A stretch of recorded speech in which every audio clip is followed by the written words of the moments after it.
Me a ghost story that sounds completely unbelievable but is entirely true. After what happened in my house last night, I decided it's my turn to stitch this. Unusual, paranormal, unexplainable things are not really strange things to happen to the women in my family on my mom's side, myself included.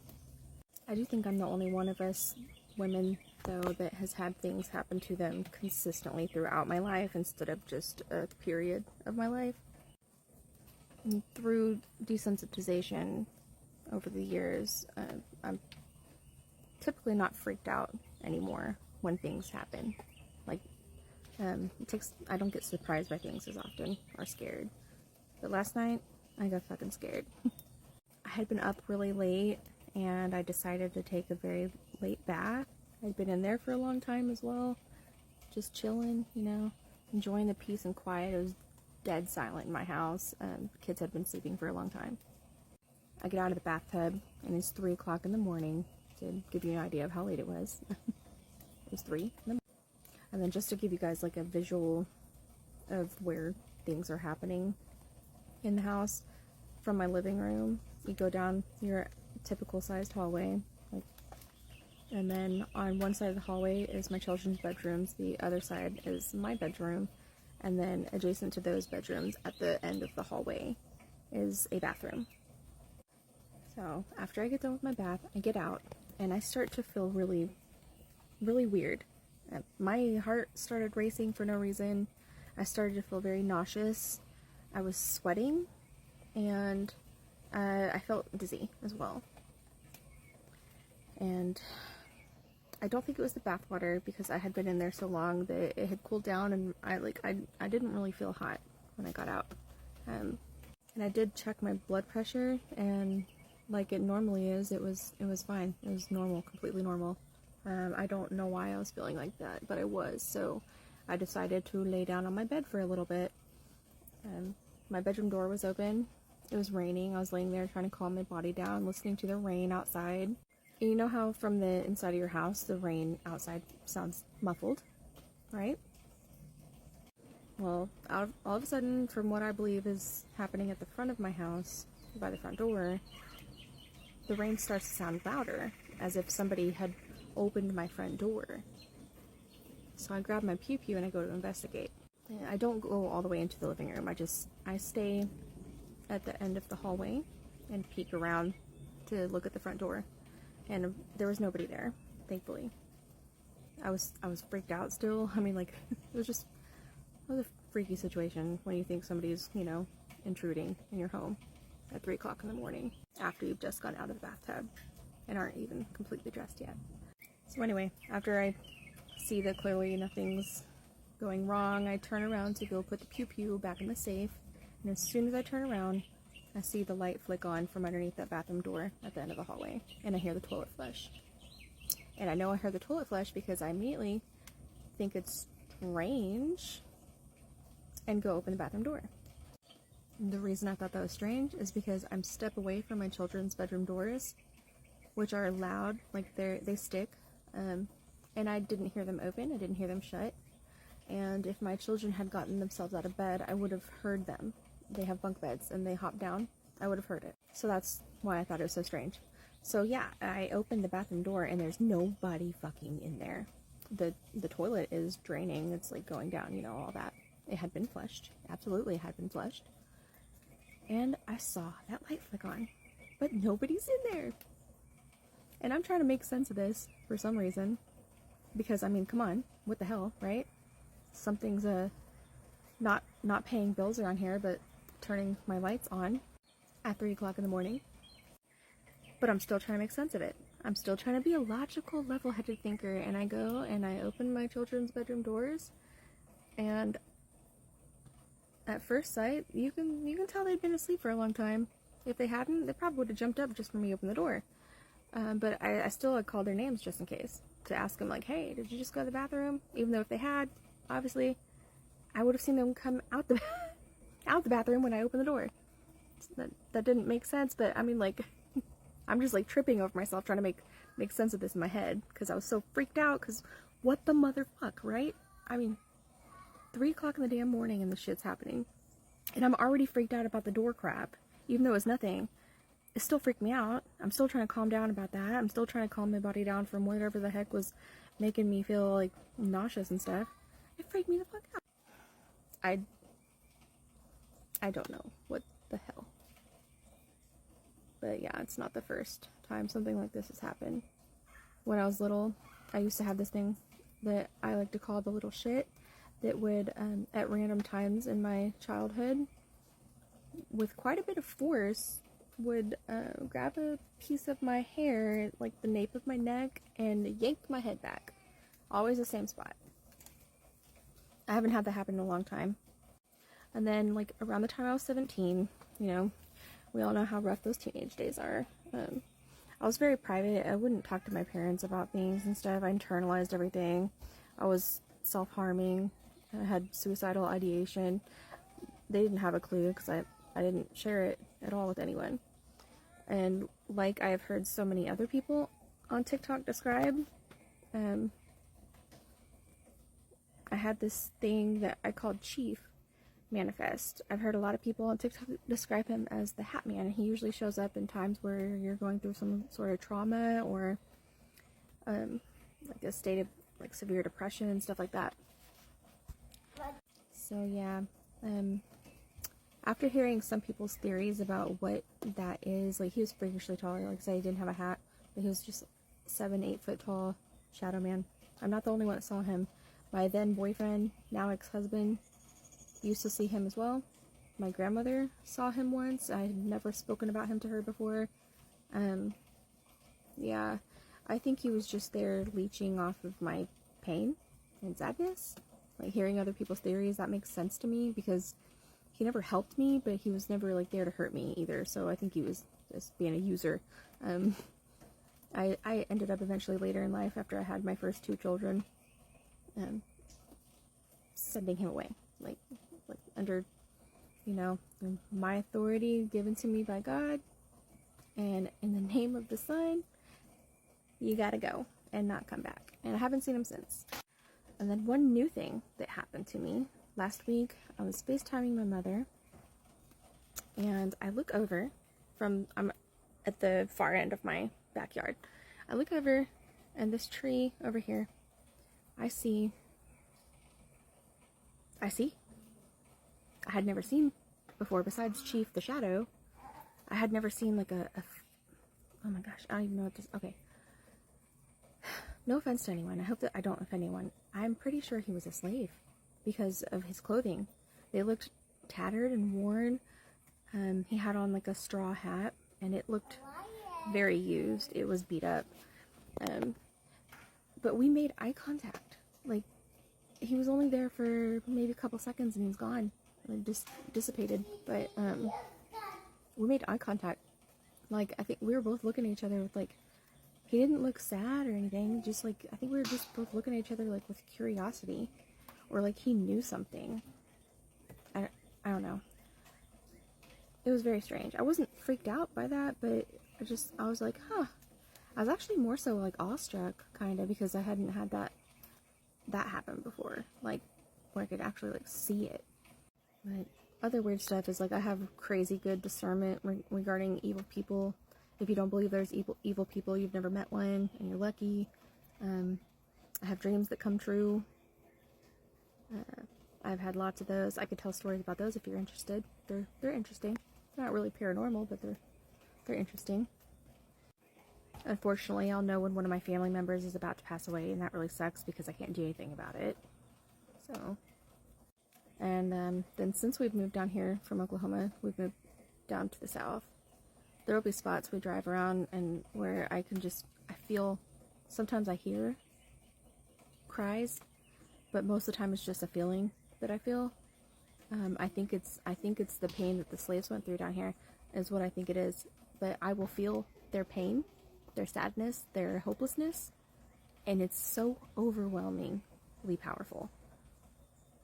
My husband will see when it happens too, because it'll just immediately just hit me. I'll be like, ugh, you know, like I have a physical reaction to it because it's so powerfully sad and terrible.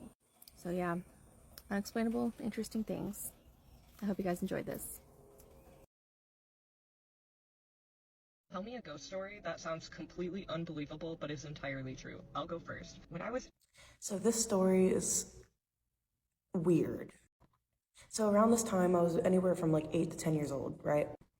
Growing up, my father always watched ghost hunters, so I was very much into that stuff as well. So one day I was playing house with my brother, and we went from the living room, which was one room, and then we had to pass through the corridor, which was where the hallway was, and the front door, and there was like 2 windows in front next to the front doors, and then we were going into the office, which was on the other side. And when we were playing, we were passing from room to room to go to the office, and we had to obviously pass the front door. Before I get started, I've always told almost everybody I've met in my life about this story because it's stuck to me. So as I was passing this door, I seen something standing outside of the window. This is what it looked like. So the living room was here, the office was here, so we had to pass through here to get to the office. Standing outside of this window was where I seen the figure. But this figure had a very distinct look to it. And people always called me crazy, and they're like, why such specific detail about it? But the figure itself was a very tall figure with a blurred out, I want to say it was like a white blurred out face, so you couldn't see the face, but it had a purple hat, like a purple top hat, right? And a green suit. Very specific, right? I looked at it, and it was there for a couple seconds and then disappeared, but my brother also saw it. Like this. I don't know, maybe it was a fedora or something. So years go by, and I've had maybe a couple of experiences outside of that. Nothing as major as what I remember this as, right? I start hanging out with somebody that I used to be really good friends with and it was, I believe, middle school, and I was in her basement and I was telling her about this story because it was just like something that randomly came up, and I was telling her the exact experience that I had, right? And she looked at me and was like, Maddie, are you lying to me or something? Like, did you hear about this before somewhere? Because me and my friend, my childhood friend, in this exact basement, in the closet over there, we both walked into that closet because that's where all of our toys and costumes were. And we seen that exact same figure. Purple hat, green suit, blurry face.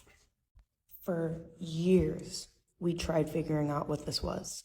We have never in our lives heard anyone else experience this exact same thing, which is why I believe that that's why it brought us together and became friends, was because of this experience.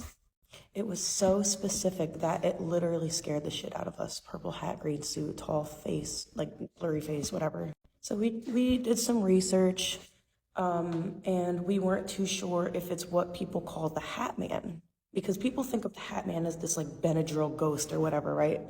No, I think it's much deeper than that. So if anybody else has seen this figure, let me know. And it was also around the same exact time that I seen it, that she seen it. But during that time, we weren't really friends. We knew each other, but we didn't talk or hang out or anything. That's my Hatman. That's who I think of the Hatman as. Tell me a ghost story that sounds completely unbelievable but is entirely true.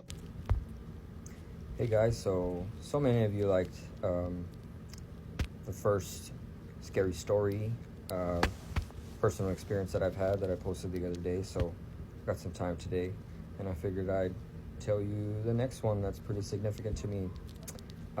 So growing up, we lived in a trailer house, right? Me and my brother shared a room, and it was at the end of a very long hallway, a hallway that led from kitchen and living room down to the end of the bedroom. So before my dad added on to the house,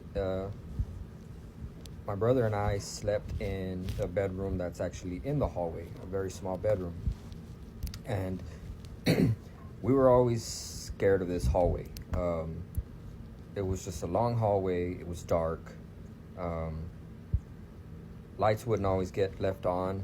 I remember quite a few times being a kid and being terrified to wake up in the middle of the night and go use the restroom. So a lot of times, I'd wake up, get to the doorway, peek to the right, peek to the left, make sure there was nothing, and I would sprint to the restroom, or I would sprint to my parents' room to go sleep with them because I was scared. So this hallway was always scary to us. So fast forward a few years, we move into the room at the end of the hallway. It's a regular day. That I recall, there was nothing special about that day. My brother and I go to bed. We have bunk beds. I sleep on the top because I was the oldest. And we always slept with the door to the room open. We never closed the door. So the beds were also lined up directly with the doorway. So I'm laying in bed. All of a sudden, I just wake up in the middle of the night. I don't know what time it is. I know it's very late. All the lights are off. There's no noise in the house. And so this hallway, being a trailer house, had the back door to go out the back. And on that back door, that back door had a window on it. So I guess it was a full moon that night, and the moonlight was shining in pretty brightly through the window. So I wake up and I sit up. And as I sit up, of course, because my bed's lined up with the hallway, I'm looking straight down the hallway. And I see a figure coming down the hallway. It's really tall. I can see that it has some sort of trench coat. Being a kid, I remember thinking that looks like Dick Tracy's trench coat. If you remember Dick Tracy, the old show, the detective, when we were kids. I was born in '86, so a lot of you might not know what that is, but I used to watch Dick Tracy a lot, and it reminded me of Dick Tracy because he also had a hat. Now, between the hat and the coat, or the trench coat, was completely black.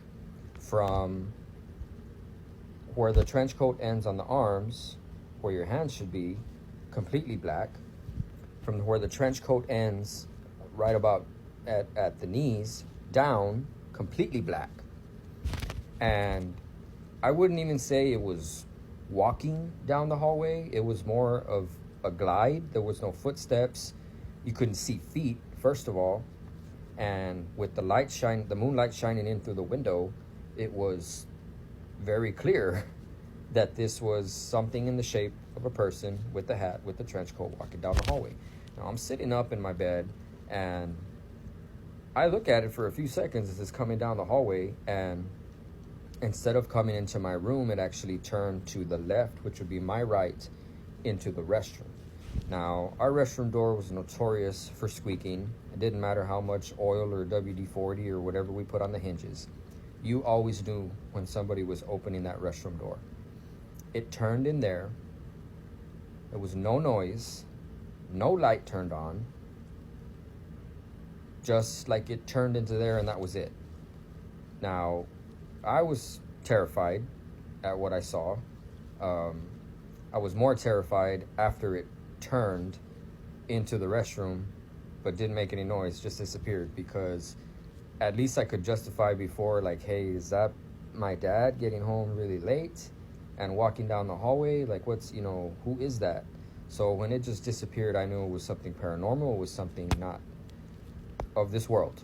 So I threw myself back and threw the blankets over my head and just prayed that this thing would not come into my room to do anything to me or to my little brother. I go to sleep, I guess, just in fear, laying there under the blankets. I end up falling back to sleep. I wake up in the morning. My parents are in the kitchen, my mom's making breakfast. I sit down at the table, and I can't wait to tell them what I saw the night before. And I told my dad, and he tried to play it off and make a joke out of it. He's like, oh, your grandpa came over late last night to visit or whatever. And I mean, I was a little kid, but I didn't really buy that. I knew he was probably just protecting me from the truth, that there actually was something in the house like that. So I didn't know what I saw. Fast forward many years later, and you know, the internet is all over the place now, and you know, social media, and I'm scrolling and I see a picture of the man that I saw in the hallway that night as a little kid, and it's the Hatman. And it turns out it's this whole global phenomena. So many people have seen the Hatman, and I did find out also that most of the people in the world have only seen him one time in their life. And I was actually very fortunate, because most people get sleep paralysis. It's even more terrifying than what I had gone through, and I've had sleep paralysis too. That's a story for another video. But I was very fortunate that that didn't happen to me. All I did was see him. So that's the story of the Hatman. I'll get back on here again later and tell you some more stories, because like I said in my first video, I have quite a few. So hit the follow button, hit the like button, repost, and if you enjoy my content, see you guys soon.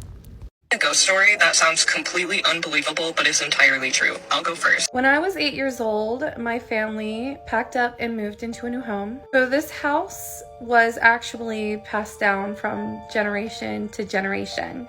And we were the first family to move in that had no relation to the original owners. So naturally, weird things started happening right away. Doors were opening and shutting by themselves. People were feeling touched. People were seeing apparitions. But this is my story. This is what happened to me, and it's really kind of hard to believe.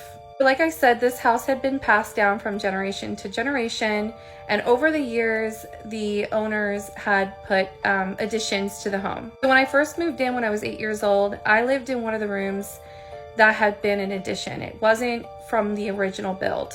And I never had anything weird happen to me in any of the rooms that I moved into that were, part of the addition, until my brothers moved out and I took over their space downstairs. You see, their room was one of the original bedrooms in the house. And I just didn't think anything weird would happen. I was not worried about it at all. I knew my house was haunted, but I never had anything quite that scary happen to me until then. So, have you heard of shadow people? If you have, that's what I was dealing with in that room. So it started off where I would just see them every once in a while, like once a month, then a couple times a month, several times a week, almost every single night. Now this went on my whole high school career until I was in my early 20s, when I still lived with my parents. Ask me why I dealt with it, I can't explain, but it just sort of became like a normal routine for me. I wasn't sure if it was just my eyes playing tricks, to be honest, or if it was actually happening.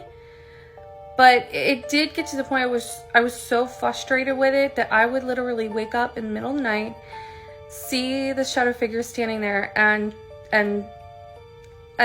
throw some fists in the air like I was trying to punch something that was invisible. I was getting very frustrated with it at that point. And the way I would see these shadow figures, the best way I can describe it is like the silhouette of a person. So you can't really tell like what kind of clothing they're wearing, or if they even have hair. It's just a plain silhouette. For me, I would see maybe one or two at a time. Some looked like they were standing, some looked like they were sitting or kneeling close to the floor. Here's where it got really scary. So when I was in my early 20s, me and my husband now, we were dating. I think we were engaged at the time, and he crashed with me in my room. And that night, I woke up and I had a very different shadow figure in my room. Like I said, the other shadow figures that I had seen before were just like a plain silhouette of a person, but this one was much bigger.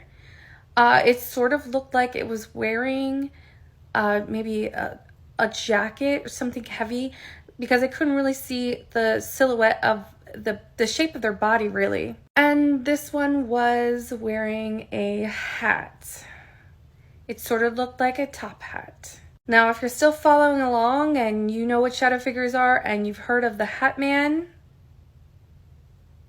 the story gets better. So not only was the shadow figure quite different than the rest, but this one was fully up against my bed. And this one was actually touching me, grabbing my arm and pulling me. I woke up in such fear.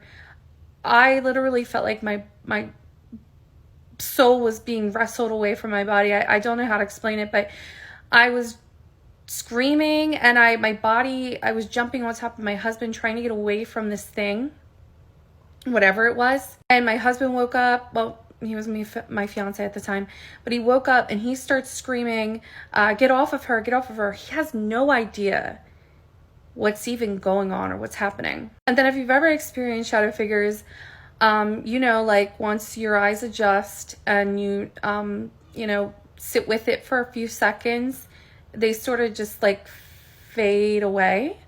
And they did. There were regular shadow figures standing in the room at the time with this bigger hatted one. And they eventually just disappeared. And the crazy thing about it is that eventually, you know, me and my husband got married. We moved into our own home together. And I had gotten so used to seeing these shadow figures every night that I thought this is the way of life for me. When I moved into the new home, I noticed the first night I was there, I didn't see them. And I'm 37 years old now, and I have not seen a shadow figure standing in my room, not ever again. It wasn't until about, I don't know, 3 or 4 years later, after this had happened to me, that I saw a documentary online just talking about shadow people, and the most infamous one, the scariest one, the Hatman. This is a figure that a lot of people have encountered and described this figure with a hat. And I've seen it with my own eyes. It's so hard to believe that this happened to me, and that I had to share this story because, yeah, I think that's I can't even believe it. I know a lot of other people won't either, but it did. You can ask my husband. Tell me a ghost story that sounds completely unbelievable but is entirely true. So back in the day, I used to live with my ex, and you know, we had a toxic relationship. I ain't even gonna hold you. It was toxic. We were young. He struggled with mental health and substance. Through the grace of God, he's better now. But anywho, just setting the scene. So he lived in this house, and there was a dark energy about this house. And you know, his friends would come over and they, you know, were off that shit or whatever. And they had reported seeing demons there before. So I always thought, like, you know, so-and-so was tweaking. But the one day we were arguing and he had like put ice cream in my hair or something. Like, I don't know. It was a fresh weave. I had ice cream all in my hair. I was so mad. He leaves me completely alone. And I'm yelling after him, and I go to turn around, and someone I can describe as like the Hatman. You guys know Hatman. It's like an urban legend. It was just this white man with a hat. And he's just standing there like straight face, like so stoic. I'm like, oh God. So I run out the house. Ice cream all in my weave, everything. I would not go back to that house for a couple days. So I'm like telling his mom's very spiritual. I'm like, hey, I seen this man. I'm trying to describe him like, hey, maybe it's one of your past relatives has passed on. He was wearing like this hat. And she's like, my dad never wore a hat. And I'm like, who was this man? Why was he there? Why was he trying to get all up in, you know, our shit? But yeah, I've never seen a ghost. I've never had any other paranormal experience, but that was creepy as fuck. Tell me a ghost story that sounds completely unbelievable but is entirely true. I'll go first. Okay, so it took me a while. I'm late on this trend because I'm not really like big into TikTok, but I got time today, so I figured I would just tell my story. So me and my fiance and my son, we moved into this apartment. It's been like 3 years now, but so within like the first 2 months, like we like heard noises that like every house like makes noises. But we have cats, so like, obviously cats like look at things, so like we knew that like we weren't bugging like when we like heard these noises. But there was this one time that we were in our bedroom and we were getting ready to lay down for bed. And so the way our room is set up is our bed is like, in between like two windows, and then we have a closet over here, and the closet's door, or the closet's the door's like open and closed or whatever. And so the closet door was open at this time, and so we both laid down in bed, and for some reason like we look, and both of us saw this, we look over in the window, and the reflection of the closet in the window literally was like a tall black man. Like, we couldn't really see his features, but he was very tall. It looked like he was literally standing in our closet, like in between our clothes. We both saw the same exact thing. And he was wearing like some type of hat, but he was very tall, and he was just standing like straight, and he was just like staring at the window. And we literally both were like, oh my God, we like jumped. And it was like so crazy. We're like, did you see that? Did you see that? And we're like, yeah. And we immediately got up and just like closed the closet. And like, I don't know, it was like a crazy night. And then, so once that happened, like, so we were like in contact with our neighbor downstairs. Like, she's moved out since then, but she would hear things all the time. And like that night I texted her and I was like, yo, I told her what happened or whatever. And she told me that she came home from work one night and she closed her front door, locked it, went in her kitchen, and she heard something, so she went back out in the living room. Her front door was wide open, so she closed the door, locked it again, went in her kitchen. Again, when she turned around, this woman was just standing behind her, and she was like scared. She really quickly turned around, closed her eyes, and when she opened them and turned back around, the woman was gone. But I have heard like a woman laughing like in my apartment too. Like one time I was using the bathroom and I heard like laughter, and I was like, really? Like, when I'm using the bathroom you're gonna laugh at me? Okay, cool. But yeah, crazy times.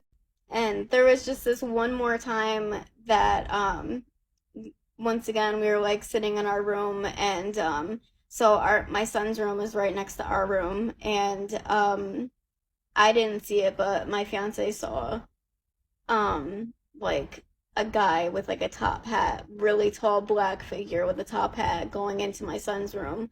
Luckily, my son wasn't home, but yeah, I don't know. There's something wrong with this apartment.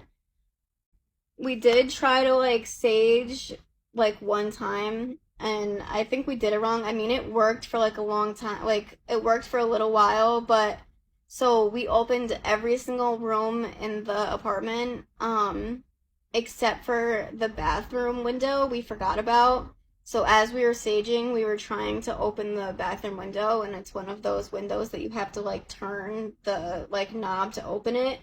And we've never had a problem opening it until we were saging, and we tried opening it, and it literally was like resisting, like it would not open. But I don't know, whatever. So yeah, that's the story of my haunted apartment. Tell me a ghost story that sounds completely unbelievable but is entirely true. I had the same dream at least once a week for 4 years. To understand the dream, you have to understand the layout of the house and a little bit of what I was going through at the time. Before we moved into this house, I had been living with my grandparents for the last year because my mom had been deployed to Iraq. I have always been bounced back and forth between my grandparents and my mom. My grandparents begged my mom for a long time, like, just let her live with us, because my mom was a single mom. She wasn't a very good mom, in my opinion. Our relationship has always been very strained. My mom was deployed when I was in 8th grade, so I was in middle school. My grandma got me and we sat down and had a very long talk. Because you can even see in pictures that for a middle schooler to look as if she does not want to be alive, to look this depressed and sad, like, it was scary, and it scared my grandma. And she sat down with me and said, you know what, we're going to take this year and we're going to work really hard on your self-esteem, on your self-worth. Like, you're going to be a happier person. You deserve to be a happy person. My mom got back from her deployment and I was like a total 180, a totally different kid. I was actually smiling. I had friends. I was doing sports. I was doing band. Like, I was actually thriving. My mom got back from her deployment. She married my stepdad. They bought a house and she came to get me from my grandparents. My mom and my stepdad sat with my grandma and my papa and me and looked at my grandma and said, you ruined my daughter. And then my mom looked at me and said, I can't wait until you turn 18 so I can kick you out of the house and move on with my real family. My grandma begged my mom, why don't you just let Jessica live with us? You obviously don't want her. You never have. Let her live with us. Wasn't gonna happen. Don't know why. Anyways, I end up moving in with my mom and my stepdad at this new house. It's a 2-story house. Mine and my stepsister's rooms are in the bottom part, which there's my room, her room, and then a living room and a bathroom. I think it's important that you know where the rooms are. So my room, the closet, was right underneath the stairs, so I could hear anybody walking up and down the stairs. My stepsister's room faced out towards the living room and the side of the bathroom. My reoccurring dream I did not tell anyone about. One, because the household that I was living in, I knew I was not really wanted. I was just kind of there. And it wasn't really a nightmare. It didn't really scare me. It was honestly kind of comforting, but it wasn't really like that eventful to where I felt the need to share this dream with anyone else. What would happen in my dream is a very tall, skinny, sickly looking man would come from upstairs down to the downstairs area. Like I said, my room, the closet, was right underneath the stairs, so I could hear people going up and down. And in my dream, it was like clockwork. Like, I'd hear the footsteps and I knew, like, oh, he's coming downstairs. So I would come and stand in the doorway of my room and watch this man walk downstairs over to the bathroom. He'd turn the lights on and off a few times. He would turn out of and like stand in the doorway of the bathroom and look at me, and then he would walk out the backyard and just kind of like disappear.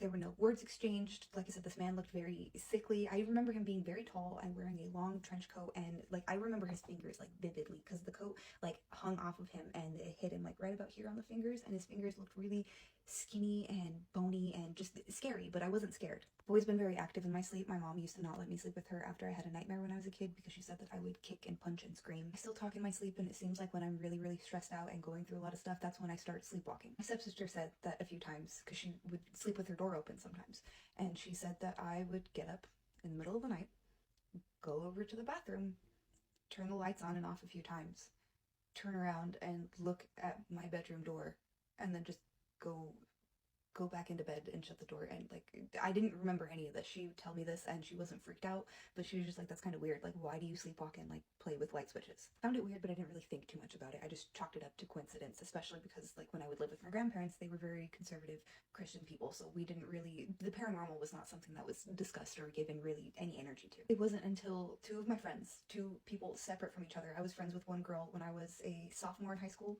and she was a senior, and the other girl I was friends with when I was a senior and she was a sophomore. These two girls never met each other, but they described my dream to me in its entirety. Both of them had told me that they were like sensitive to spiritual things. They didn't really talk about it a whole lot though. Like, they never like owned like Ouija boards or like tried to communicate with spirits. They had just said like, yeah, I've seen some stuff, and just kind of left it at that. But both of them had spent the night at my house, and both of them described the exact route that the man walked through in the basement. Both of them said that they weren't threatened or scared either. They were a little like creeped out, but they weren't threatened. And one of them, the first girl that saw it, she said, I think he's here to watch after you. My boyfriend still to this day likes to make the joke that something is attached to me, is following me, and I don't totally discount it. I've never personally seen anything, and I have not had that dream ever since I turned 18 and moved away from my mom and that house. But things do still kind of happen. Like, pictures will come off the wall, and it's weird because I used like the wall hooks, so they can't just like come off. You'd have to pick them up, and they have to come up and out. And that kind of, I can find reasons why that might happen, like rational reasons, but the one thing that I can't explain away that I still get every once in a while is breathing. I hear breathing every once in a while I'm sleeping in my bedroom, no matter what bed. This has happened at a few different bedrooms, but my cat hears it. My cat Lily, she always sleeps on my chest or on my side, and I'll hear it's the same thing. It's like a sigh, and I always look at my cat and like her ears go back. She doesn't like try and attack anything, but she looks in the exact same spot that I hear the breathing. Again, I don't ever feel scared. I don't ever feel threatened. It is kind of almost like a comforting thing. I don't really talk to it. I've never seen anything. I have not had any like weird recurring dreams ever since my time in high school, but yeah, that's my story. Tell me a ghost story that sounds completely unbelievable but is entirely true. The amount of stories I can honestly sit here and tell y'all is disgusting. So to keep it short, I'm just going to tell you about the story that really set everything off. So when I was 5, me and my family moved to a new house. The house was really nice. It was a 3-story house, really big, really nice. We moved in fine. We like unpacked, like everything was good at first. So one night, my mom is in the kitchen cooking, and she basically like yells for me to go and tell my siblings it's time to come and eat dinner. So my brother's rooms were on the 3rd floor, and I wasn't allowed to go up there without their permission or my mom's permission. So when I went to tell them, I'm like standing at the landing, and like I'm staring up the steps to the 3rd floor, and there's so weird. There's 14 steps. I don't know why I remember that. I used to count steps. I don't know, but yeah, there's 14 steps. So it's a long staircase. But above the staircase, it's like a hallway. So it's the wall straight up, like straight up the staircase, you're looking at the wall. Then when you turn, there's a room right here. You come down the hallway, there's another room at the other end of the hallway. I hope that makes sense. Mind you, there are no windows in this hallway. Keep that in mind. There are no windows close enough in the rooms to reflect the hallway. It's gonna make sense soon. So I go to like yell for them, like, Mommy said come eat. And I like stop mid-sentence because I'm trying to figure out what I'm looking at. So I'm seeing like a silhouette, like I'm seeing like a shadow on the wall, but it's of like a woman, and like she's standing like sideways, and her hair is like flowing in the wind. She has like this long like nightgown on, like because of the length of it, I could tell like it was like a nightgown. It came all the way down, and it was just like flowing in the wind. And like, mind you, there are no windows. Like, I don't know how I'm seeing this. I don't know where it's coming from. Like, I'm just seeing her, and she just like standing there, and then she just like falls. Like, just like, mind you, I'm seeing her sideways, so it just looks like she just like falls. So at this point, I go mute. I go mute, and basically I just like turn around and go right back downstairs and tell my mom. So I guess my mom like asked the neighbors and like people in the neighborhood like what happened in the house, like stuff like that. And at first, like, nobody was trying to tell her nothing. Like, it gave, like, they knew something, but they didn't want to say anything. Like, it was just like a you don't want to know type vibe. Very weird, but yeah. So somebody essentially tells her, like, oh, somebody died in the house. And they, like, tell her the story or whatever. Y'all, why did they tell her? Somebody committed suicide on the, like, a woman committed suicide on the 3rd floor out of the window. So I'm guessing like I saw her reenacting her committing suicide. And now I'm thinking about it, well, I didn't really see nobody push her, but somebody could have pushed her. She could have been trying to get me to like solve the case. I don't know. I don't even know why I saw it. I really don't. But yeah, I saw that, and then my mom found out she committed suicide. And it's crazy because after that, like we found out other people passed away in the house. And like all this strange stuff started happening to us. Like it was a lot going on. Like 3 of us, mind you, there were 6 of us. 3 of us would see like a black like shadow figure like following us around. Like when we would look, it would like duck away. Like I don't know how to describe it.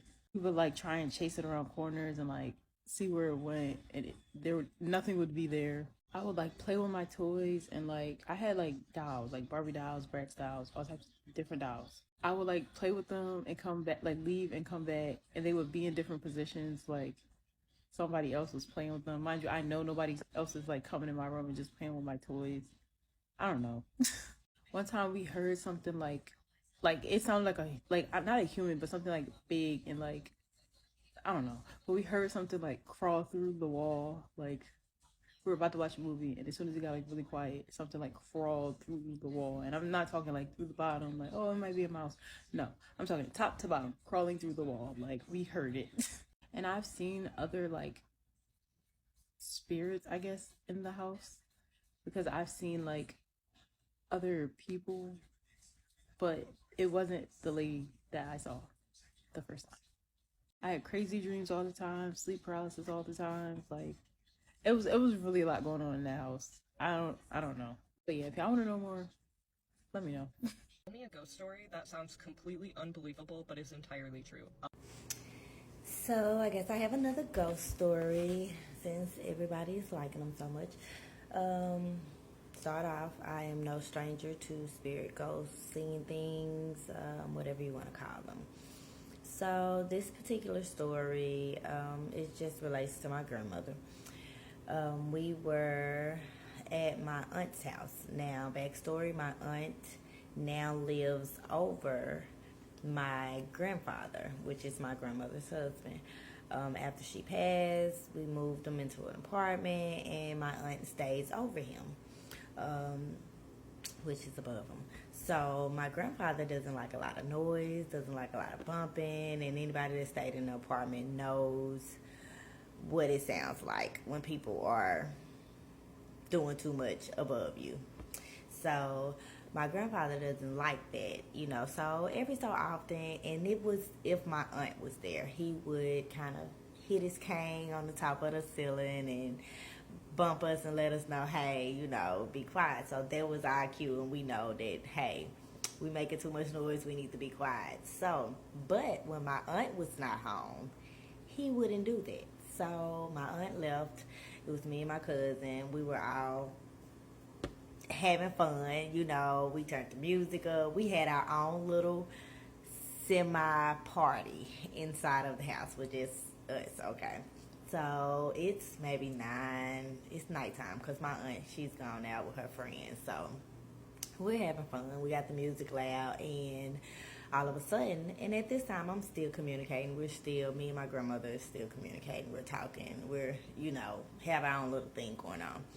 So if you're confused, go back and watch my last videos. Then you'll kind of know. But this particular day, we were partying, kicking it, had the music up, had our own little party going on with just us, and the doorbell rings. So when the doorbell rings, we think nothing of it. We stop, we turn the music down, and we go and answer the. Now, when we get to the door, open the door wide, there's nobody there. You have to walk 2 apartments down before you get to the stairs to go down stairs of the apartment, you know. So there's nobody there. And we stay at the apartment on the end, so you can't walk to the right. You can only walk to the left. So imagine this. So we see nobody downstairs because think nothing of it. Close the door. Now the first time it happened, close the door. Not paying no attention. Turn our music back up. We continue what we were doing. Maybe after 5 minutes of listening to the music, ding dong, the doorbell rings again. So we're like, okay, turn the music down. Every time the doorbell rings, keep in mind, we turn the music off. Okay, so doorbell rings, second time, we turn the music down, we turn it off, and we go to the door, open the door. Now, granted, as kids, we are not knowing what we know now as adults. You know, adults, doorbell ring, you're going to look through the door. If nobody's there, you're not going to open the door. Think none of it. So we're opening the door. Nobody's out there. Can't see anybody. Nobody's walking down the steps. Just like the doorbell just rung out of nowhere. So this is the second time. I'm big on 3 strikes. Okay,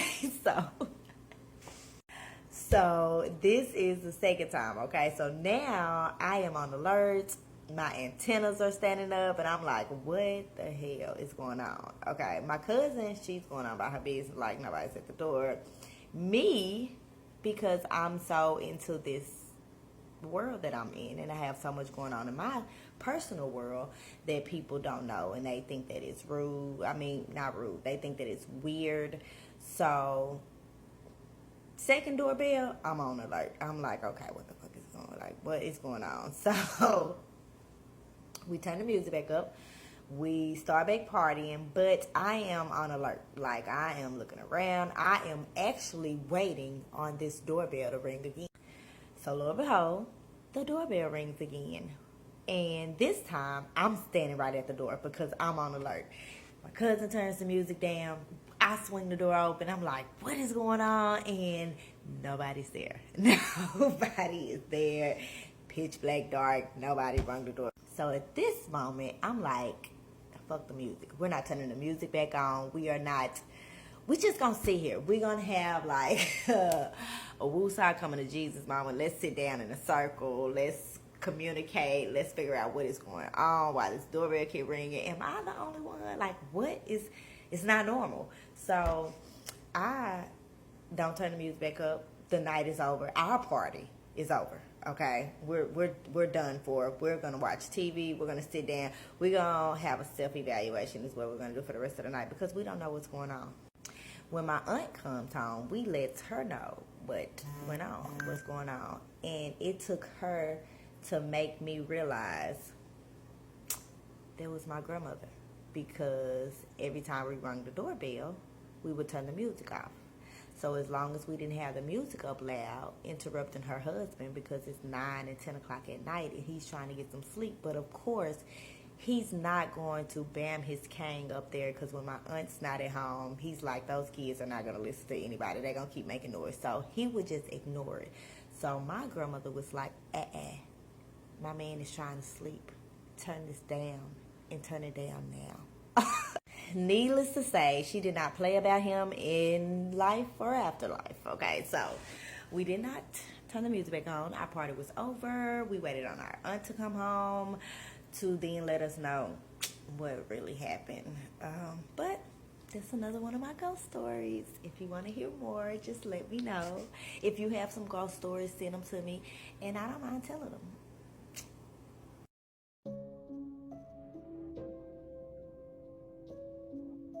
I still talk to my mom about this story to this day. You guys aren't going to want to miss this. So in my childhood home that I grew up in, I shared a bedroom with my older sister, Michelle, who a lot of you have seen on my TikTok.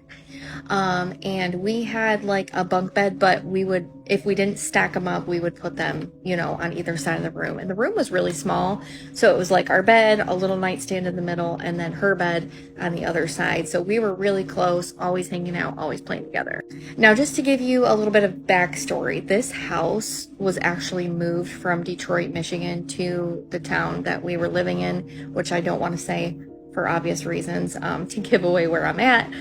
But there were talks of it being in like a really scary kind of rundown place and things or whatever. But when we first moved to Michigan, this was the house that my dad could really only afford. It needed a lot of work. It wasn't the greatest house, but it was our childhood home. Anyways, moving on.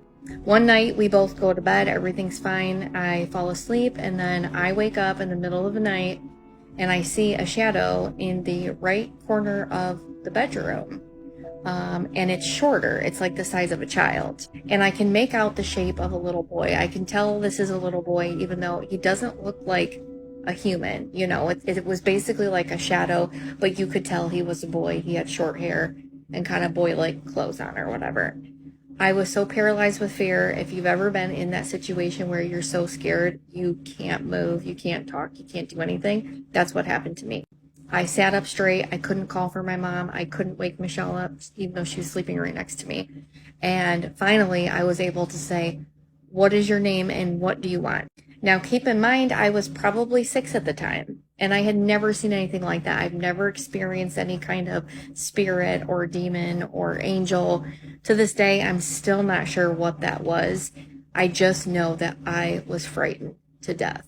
The only thing that he said to me, yes, he spoke to me. He kept saying, "My name is Robert. My name is Robert." And I just sat there and stared at him and was in such a panic. My heart was racing. My body was sweating. I will never forget this.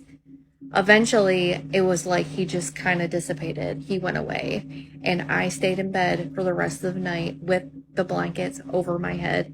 I was too afraid to even get out of bed to go tell my parents because I thought he was going to come back. I never did see him again after that day, but I did see other angels and spirits outside of that same house. So if you guys want to hear that story, I'll share those too. Let me know in the comments. Tell me a ghost story that sounds completely unbelievable but is entirely true.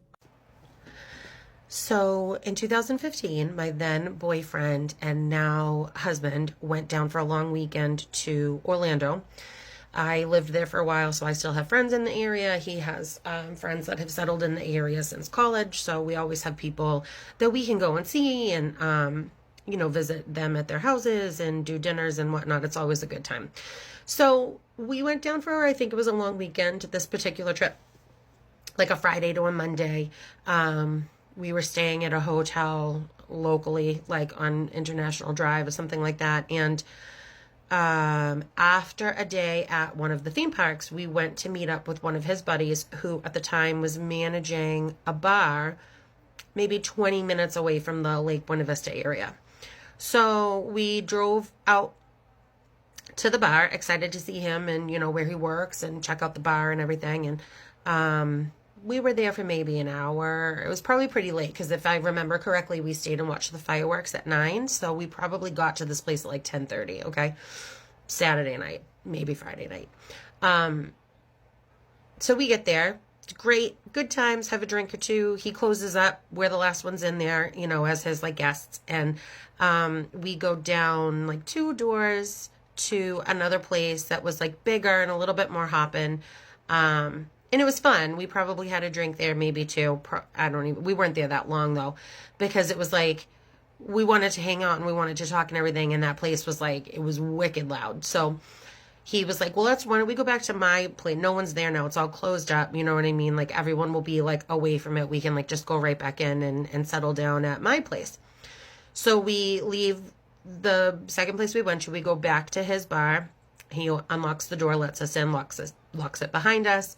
And it was cool. It was like, you know, couches and chairs and plush furniture and think like Central Perk, but like with alcohol, right? So it was very homey. It was very chill. So he put some music on the over system, you know, and there's maybe 5 or 6 of us. I think it was him, his girlfriend, me, my then boyfriend, now husband, and one of my friends from the area. So 5 of us, okay?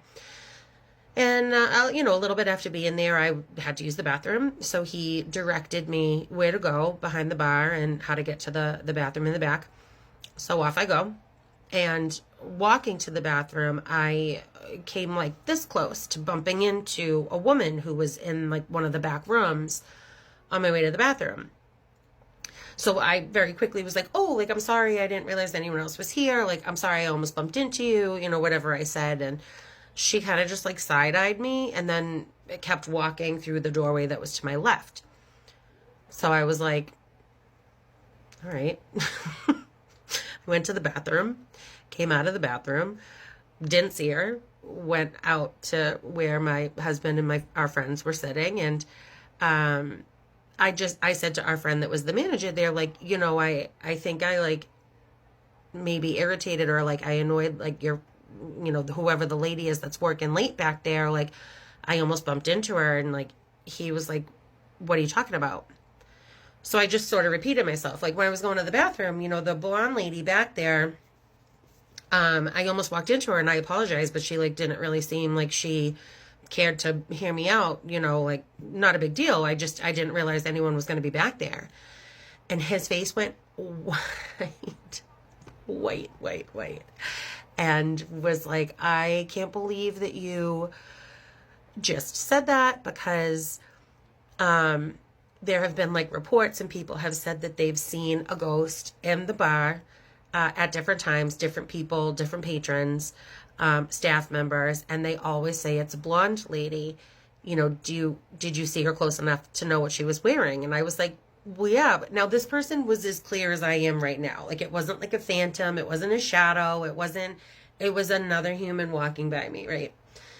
So I said, yeah, of course I did. Like she walked by me. She was wearing a blue cardigan, a blue sweater, like a fitted cardigan, and a blue skirt that had like a floral print on it. She's really, really long blonde hair. And he was like, I can't even believe it. Like, people have been saying this, and I'm like, yeah, right. Like, who would haunt the bar? Like, who, you know what I mean? Like, whatever. But how would you know that people have been saying that for however the last many months or year or whatever, however long people had said they started seeing her?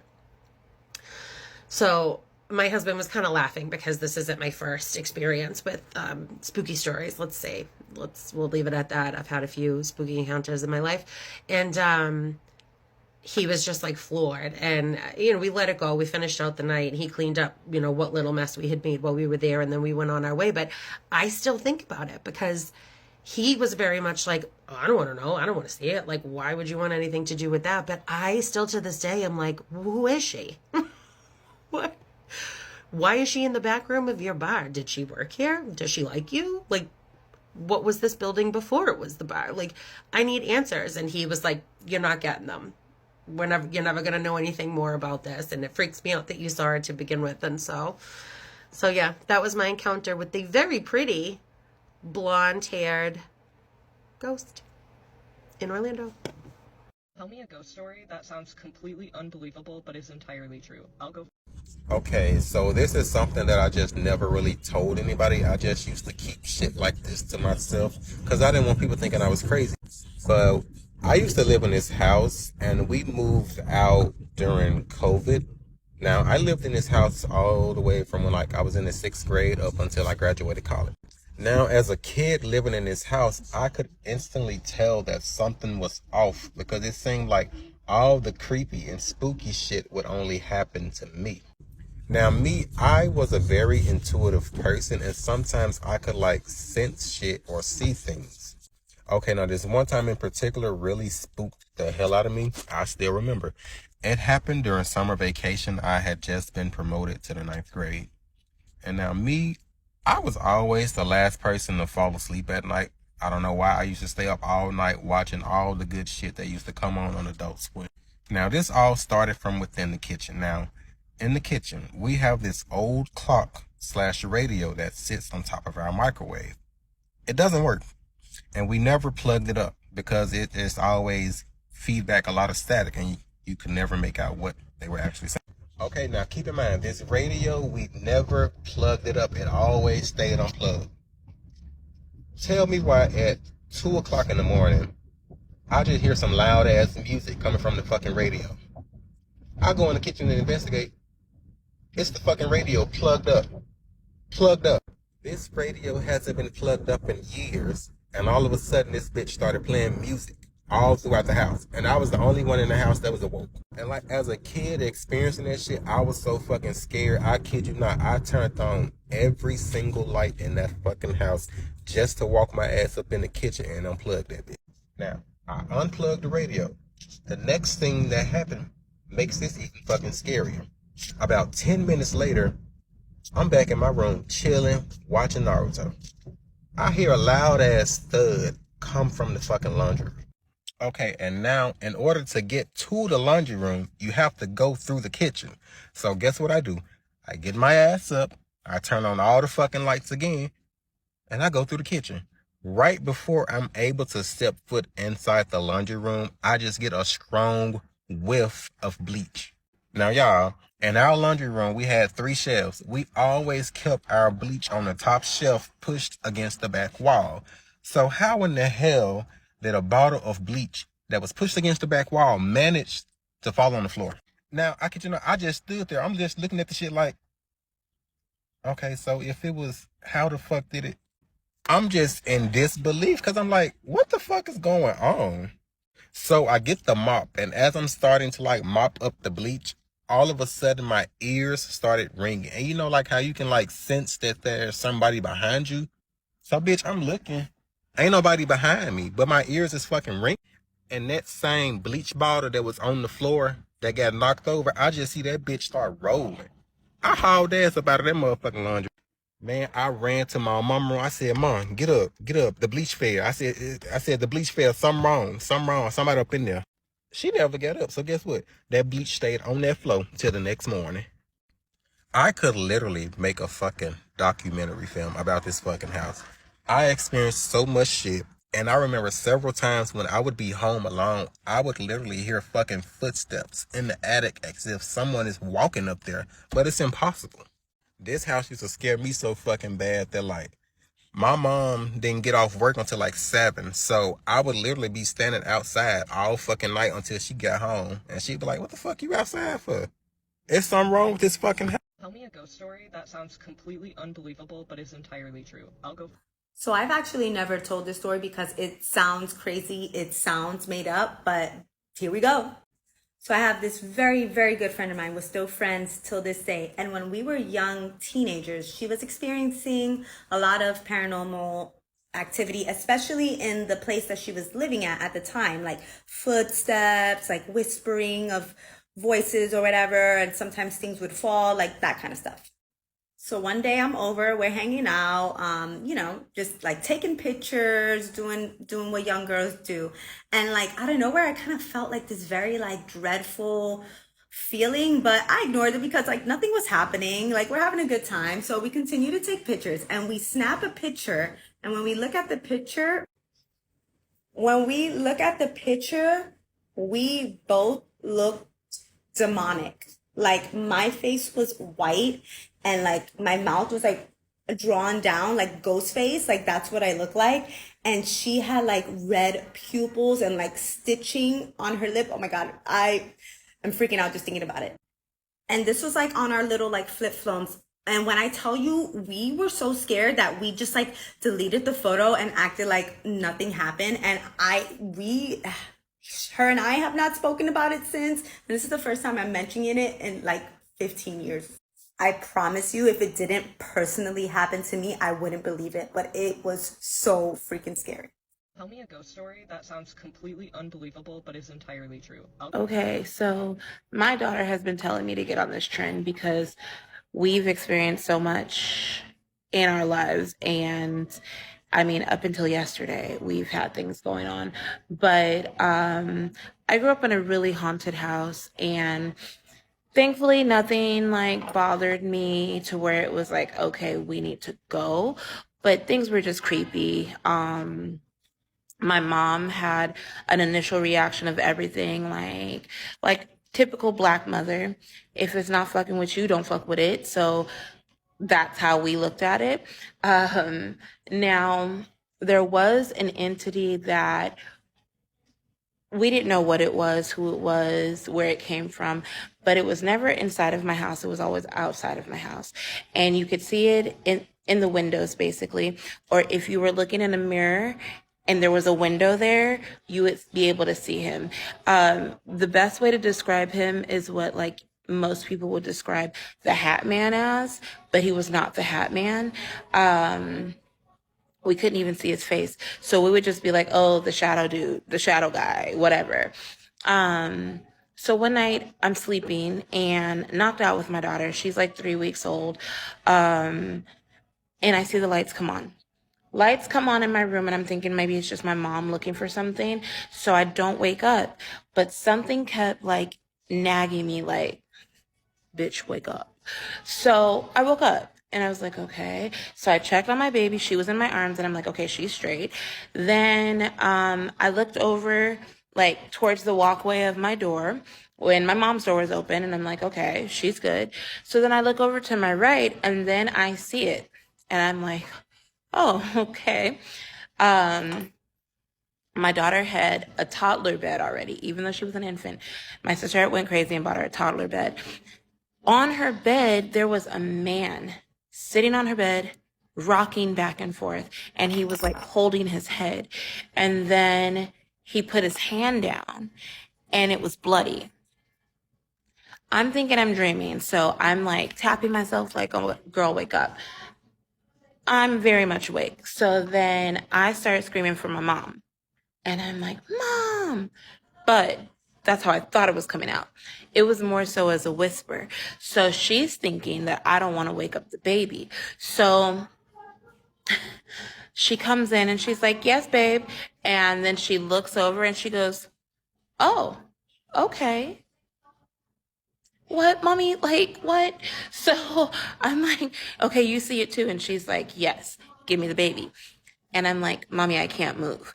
And she's like, give me the baby. And she proceeds to give me like a talking to. She's like, you are a grown woman. You are a mom. Get up and give me that damn baby. And I'm like, this is not the time, girl. This is not the time.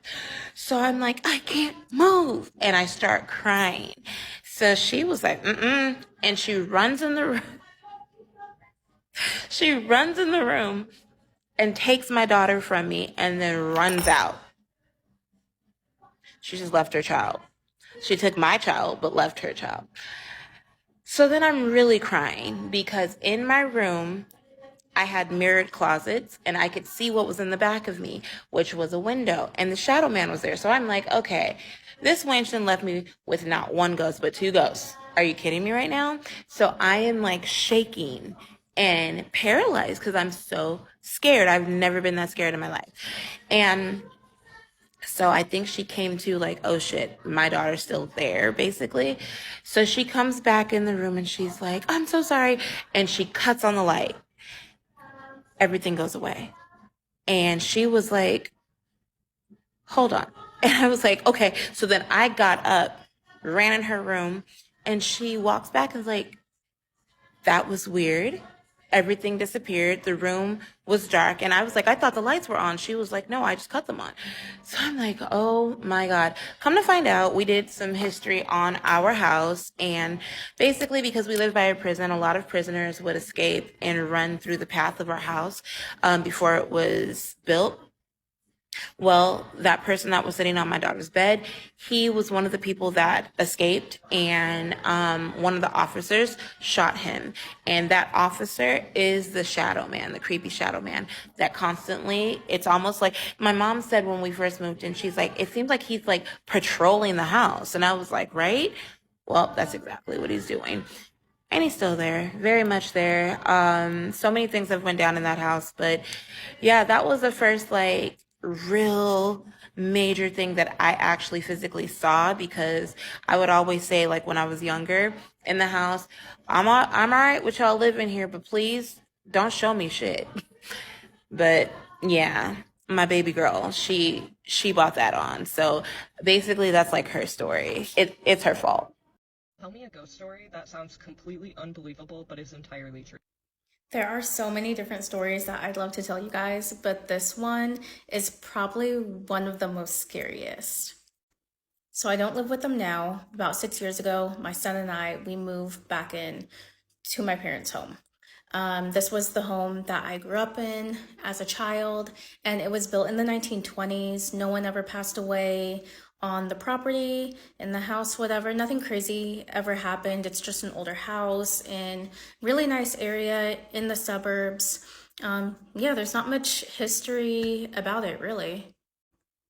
Growing up, my mom and I always had just like either weird dreams, or we thought that we would see something and, sorry, my cat. We thought that we would see something and it just wasn't there, both separately and together as well. So when I moved back in, I moved into the attic, which was actually converted into a bedroom. It was just a long, narrow room. It's pretty large, but it was narrow and just long. And then at the end of the attic, there's a big closet. It could be like a walk-in closet type of situation, but it doesn't have a door. Yeah, my dad would just put a cloth or, you know, like fabric over it, because we just stored a whole bunch of crap back there. One of the reasons why I hated the attic growing up is because it just was kind of dark up there. And also that area, the closet area, was just really weird. Like it would always give me a weird vibe. I've only been into that area a handful of times. So this is important to know. Like the way that you would get into the attic is, so you have like the front door.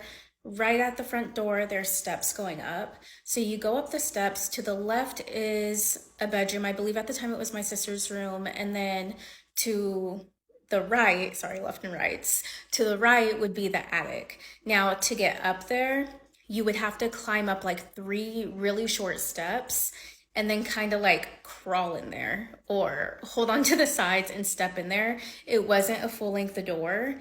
Yeah, it was just really, it was a weird setup, but the door was small and there was always a draft. And so my dad would put like a latch hook sort of situation at the top, and then on the bottom, he put a deadbolt. So whoever, you know, if one of the kids, we all took turns having the attic as our room at one point. And so in order to keep it closed and stop the draft from coming in, he put a deadbolt on the door. So it's on the bottom of the door, and he drilled a hole into the floor, and you would just secure it pretty much into the floor. So now that that's all out of the way, one night I was sleeping, everyone in the house was sleeping. My dad was at work, and my mom calls me around 2 o'clock in the morning. And I'm like, what the heck? She's right down the hall. Why is she calling me? I pick it up, and she says, hey, is Jeremiah down here? Jeremiah's my son. He was sleeping right next to me. I look over and he was right next to me.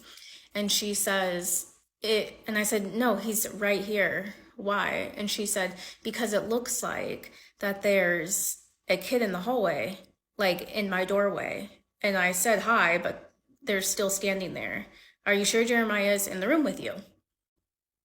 So I'm like, yes, he is here with me. You know, I asked, was it one of my siblings? And she said, no, they were way too short to be, you know, my other siblings, who were they're just a few years younger than me. So they're much taller than what she was describing. So after she confirmed that it was none of my siblings and my son was right there, we were both just pretty freaked out. I didn't go downstairs to check on my mom. I was just like, close your door. I don't know, maybe call dad and see if he can come home from work. But my door was locked, secured. I was like, nothing, don't come up here.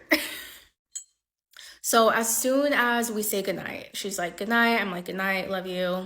See ya in a few hours, because it was already morning. Right as soon as that happened, my door, the door that is bolted, just swung open and hit the wall behind it. And so it's just like if you just take a door, swing it open, and it hits the wall behind it. It hit the wall so hard. Of course, it caught me off guard, so I just jumped up and I did run over to the door, because I was thinking, okay, maybe my mom ran up here and I don't know, she was the Hulk and just pulled on the door really hard. But no, there was no one behind the door at all. No one. Everyone was still sleeping. My mom, she was still awake because we just got off the phone. She heard and she called me back, and I was like, Mom, the door just swung open. And she was like, what do you mean the door swung open? Tell me a ghost story that sounds completely unbelievable but is entirely true. I'll go. So I've seen this stitch going around, you know, this is literally my first video on TikTok. I never wanted to make videos. I just like it for the memes. I feel like a lot of everybody else does. Hi, Bubba. But I figured if everybody else is sharing their ghost stories, why not me? Because I have two sisters. I'm the youngest out of the other two. And then there's my middle sister and then my oldest sister. And so we all grew up in our childhood home. And actually my middle sister, in fact, still lives there to this day. And so I want to say we are all sensitive to, you know, the spiritual things, just in different ways. And so the way that I am sensitive, I don't want to call out my sisters just in case they don't want to be in a video or talk about their experiences. But I will say that me and my two sisters are in a way sensitive to those things. And so the way that I am sensitive to those things is I've always, what you hear right now is my dogs fighting outside. Anyways, how I am sensitive to it is I've always had sensitivity to hearing. There has been a couple occasions where I have seen things, but maybe 2 or 3 times in my life I have seen things. But I always hear. I can always hear things that I know are not there. And no, I am not schizophrenic. I've been tested for it. I've been in therapy for a while now. So not schizophrenic. Don't want anybody thinking that. But I've always been able to hear things that I know for a fact are not there. And so one experience that I have when I was maybe like 10, so in the house that I grew up in, there is a long hallway, and that's where basically all the bedrooms are.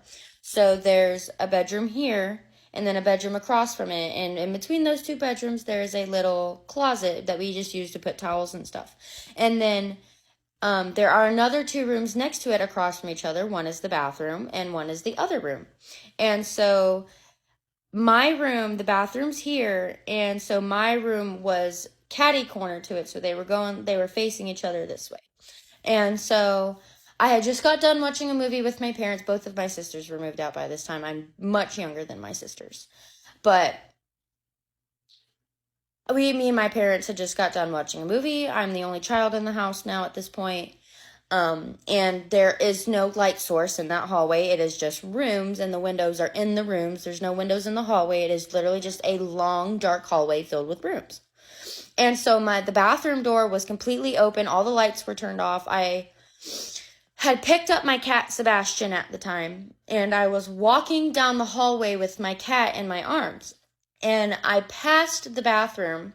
And so, like in a dark hallway at night, there's, my room was on, but the door was shut, just cracked. So you could see like the outline of the light coming from like the outline of the door. And so there wasn't any light showing, but I could see the light in my room, the outline of the door. And so I passed the bathroom, and I had just put my hand on the door, and as soon as my hand touched the door to open my door, I could feel it. I could feel it right here visibly. I can still remember how it felt and how loud it was. But nobody in the house heard it. As soon as I put my hand on my bedroom door, right here behind my ear, I heard a boo, and quickly turned around. I threw my cat in the room, quickly turned around. I screamed bloody murder. Nothing was there. Nothing was there. I'm getting chills just talking about it. But there was nothing there at all. And my mom and my dad bust out of their room. Their room was across the house. And so my mom and my dad come busting out of the room, and they're like, what happened? What happened? What? They knew it was a real scream. It was real. And even years later as an adult, asking my dad, why did you come as quick as you did? And he was like, because we knew that scream was a real scream. You weren't playing around. And so my parents come running to me, asking me, what happened? What happened? Are you okay? Why'd you scream? And I'm bawling, just telling my mom and my dad what happened. And my dad freaks out and starts searching the entire house. He searched every room in the house, every small crevice. He went outside and searched the entire perimeter of the house. Nothing. Nobody was there. Nothing was there. I never saw it. It yelled boo right here behind my ear, and I could feel the breath on my ear. But as soon as I turned around, there was nothing there. Nothing at all. Just the darkness from the bathroom. I'll never forget that. But nobody in my family believed me, so everybody started making fun of me and saying, oh, it was the boo ghost who did that. Ha ha ha. When my things would go missing, just randomly, ha ha, the boo ghost took it, blah, blah, blah. Nobody ever believed me.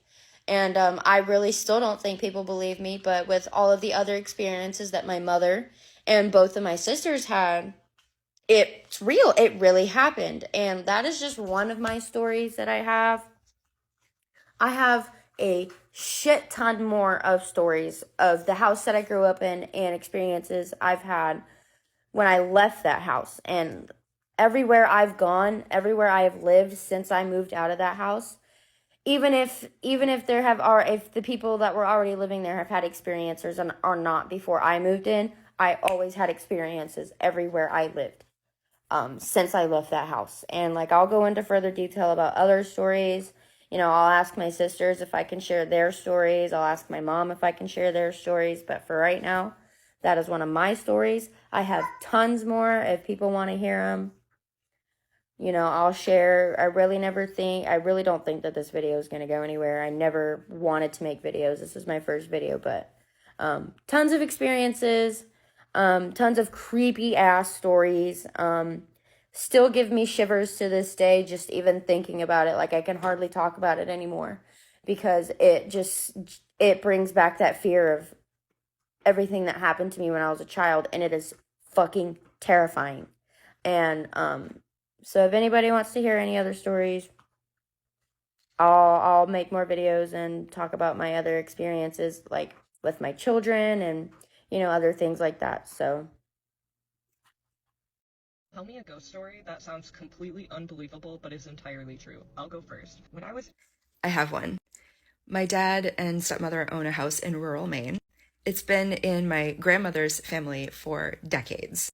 And before it belonged to my grandmother's family, it was a funeral home. My aunts and uncles, my sisters, my dad, my stepmother, many people in my family have had weird experiences in this house, but I think mine might be the coolest. And I had heard all of their stories, and I remember that weekend that this happened to me saying internally to myself, how come I seem to be the only one who hasn't had a weird experience in this house? I want to experience the ghost. And actually, I think there are probably multiple ghosts. So this happened in broad daylight in the middle of a big family reunion that my dad was hosting at the house. And in order for me to tell the story, I need to tell you a little bit about the layout of the house. I believe the style of the house is called a New Englander. It has a big front enclosed porch, and the porch leads into a main hallway. Directly in front of you in the main hallway is the kitchen. Directly to your left is the living room. If you turn left, you walk into the living room, and then you turn right, directly ahead of you is the dining room. If you walk into the dining room and you turn right, there's the kitchen. So the whole first floor, or part of the first floor anyway, is this square that kind of surrounds a central staircase. And then off the kitchen towards the back of the house are a couple other rooms that lead out into the backyard. The other important detail is there's a big picture window in between the living room and the front porch. That'll be important in a minute. Okay, so I am standing in the doorway between the porch and the front hallway, and I'm talking to one of my aunts who is sitting on the porch. I had just come into the house from the back with two of my cousins. My cousins, myself, and my aunt were the only people in the house. As I'm talking with my aunt, I can hear somebody walking up behind me in the hallway. And when I say hear, I mean I can hear the floorboards creaking, and I can even feel the floorboards creaking. And I sense somebody walking up behind me and then walking into the living room.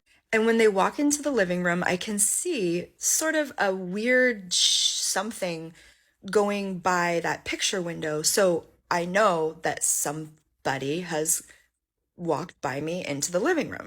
And I poke my head around the corner to the living room to see who it was, but there was nobody there. So I walk into the living room to see who it was, and there's still nobody there. So I walk into the dining room. And when I'm in the dining room, I can see into the kitchen, and only my two cousins who I walked into the house with are there. And I said to them, hey, did somebody just like walk by and come into the kitchen? And they kind of looked at me funny and said, no. You guys, it was the ghost. I was so excited. I had finally had an experience. Remember, there are only two ways in the house. One is through the front where I was standing, and one is through the back where my cousins and I came in. And nobody else had come through. It was the coolest thing ever. Tell me a ghost story that sounds completely unbelievable but is entirely true. All right, so I want to start this off by saying that I don't have any real like specific moment in my life where something really significant happened. I've had several events in my life that have been unexplainable, and the earliest, I'll just start with the earliest known or like remembered experience. I mean, So I was about 6 years old, and in our hallway, I saw the ghost of a black lady. I'm pretty sure, like, she ended up being, like, my great-grandma, because I saw a picture, like, a few years later, and I was like, that's the lady who I saw. And, yeah, my mom was like, that's my grandma.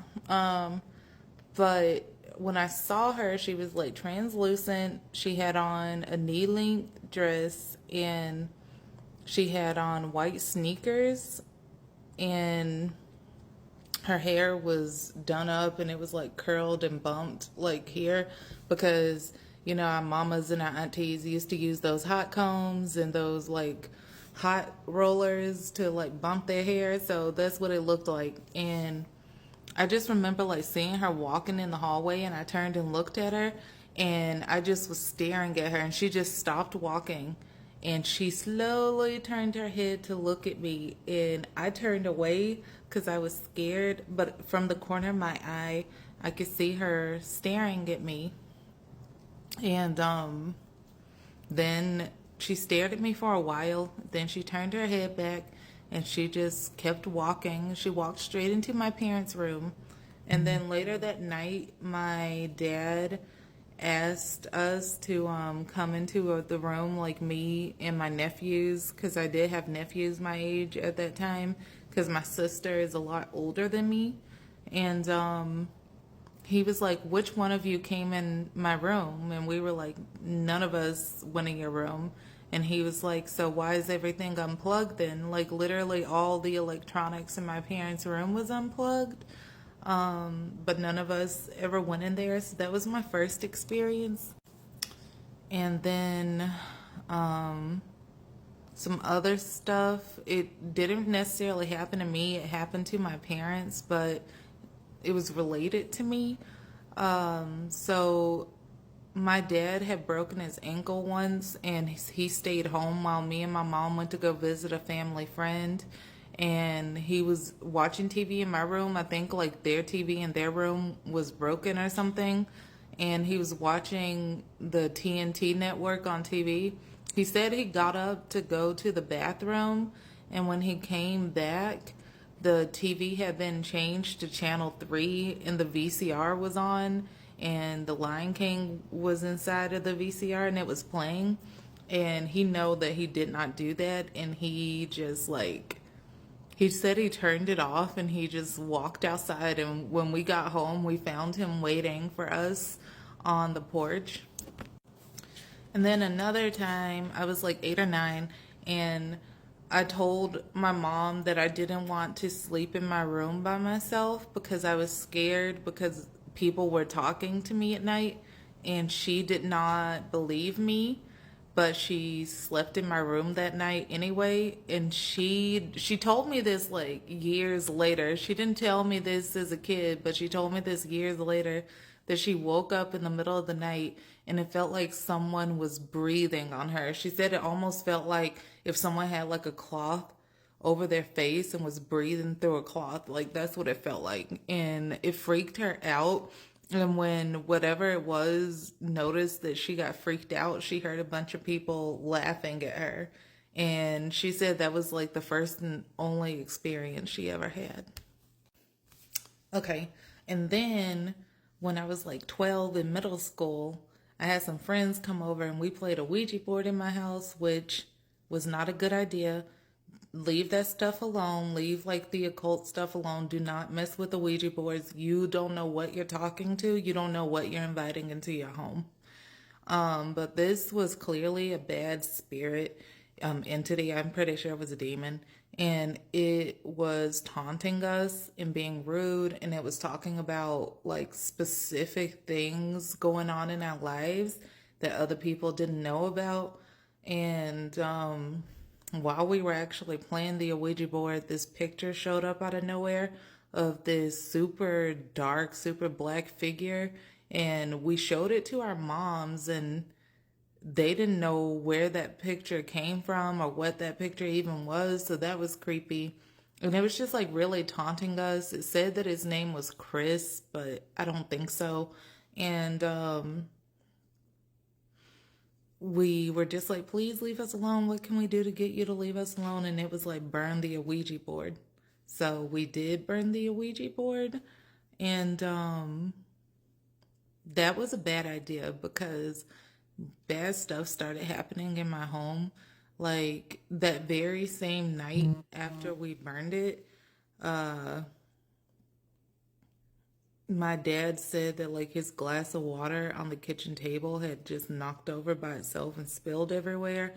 And we also have like a bunch of angel figurines because me and my dad like angel figurines. We collect them, especially my dad. And one of the figurines had like basically been thrown, or it flew off from the position it was in onto the floor and just shattered into a million pieces. And then after that, I was waking up every night between 3 a.m. and 4 a.m. and I would smell like burning sulfur or like rotten egg smell for months. This went on for months, like over 6 months. And sometimes I still think I might have an attachment.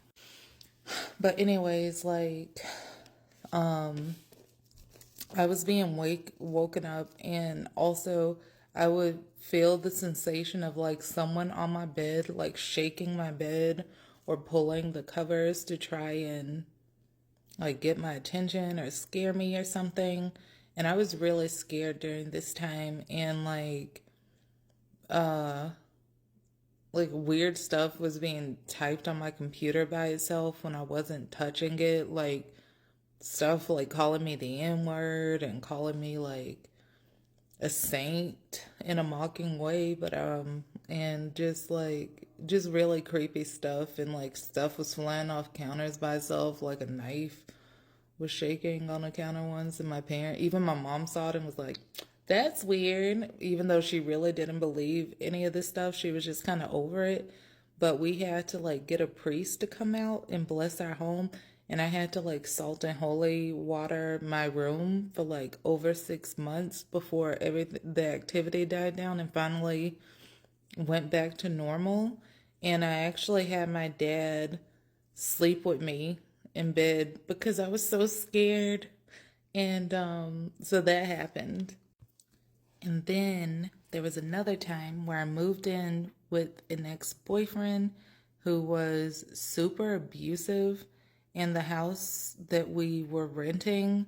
From the minute I walked in, I just felt like there was something really wrong with that house. And I got the impression that a really sick woman lived there, and that she was a school teacher, and that for whatever reason she really didn't like men that much, or at least she really didn't like my ex. I don't know if it was men like in general or if it was just him, because he was terrible to me.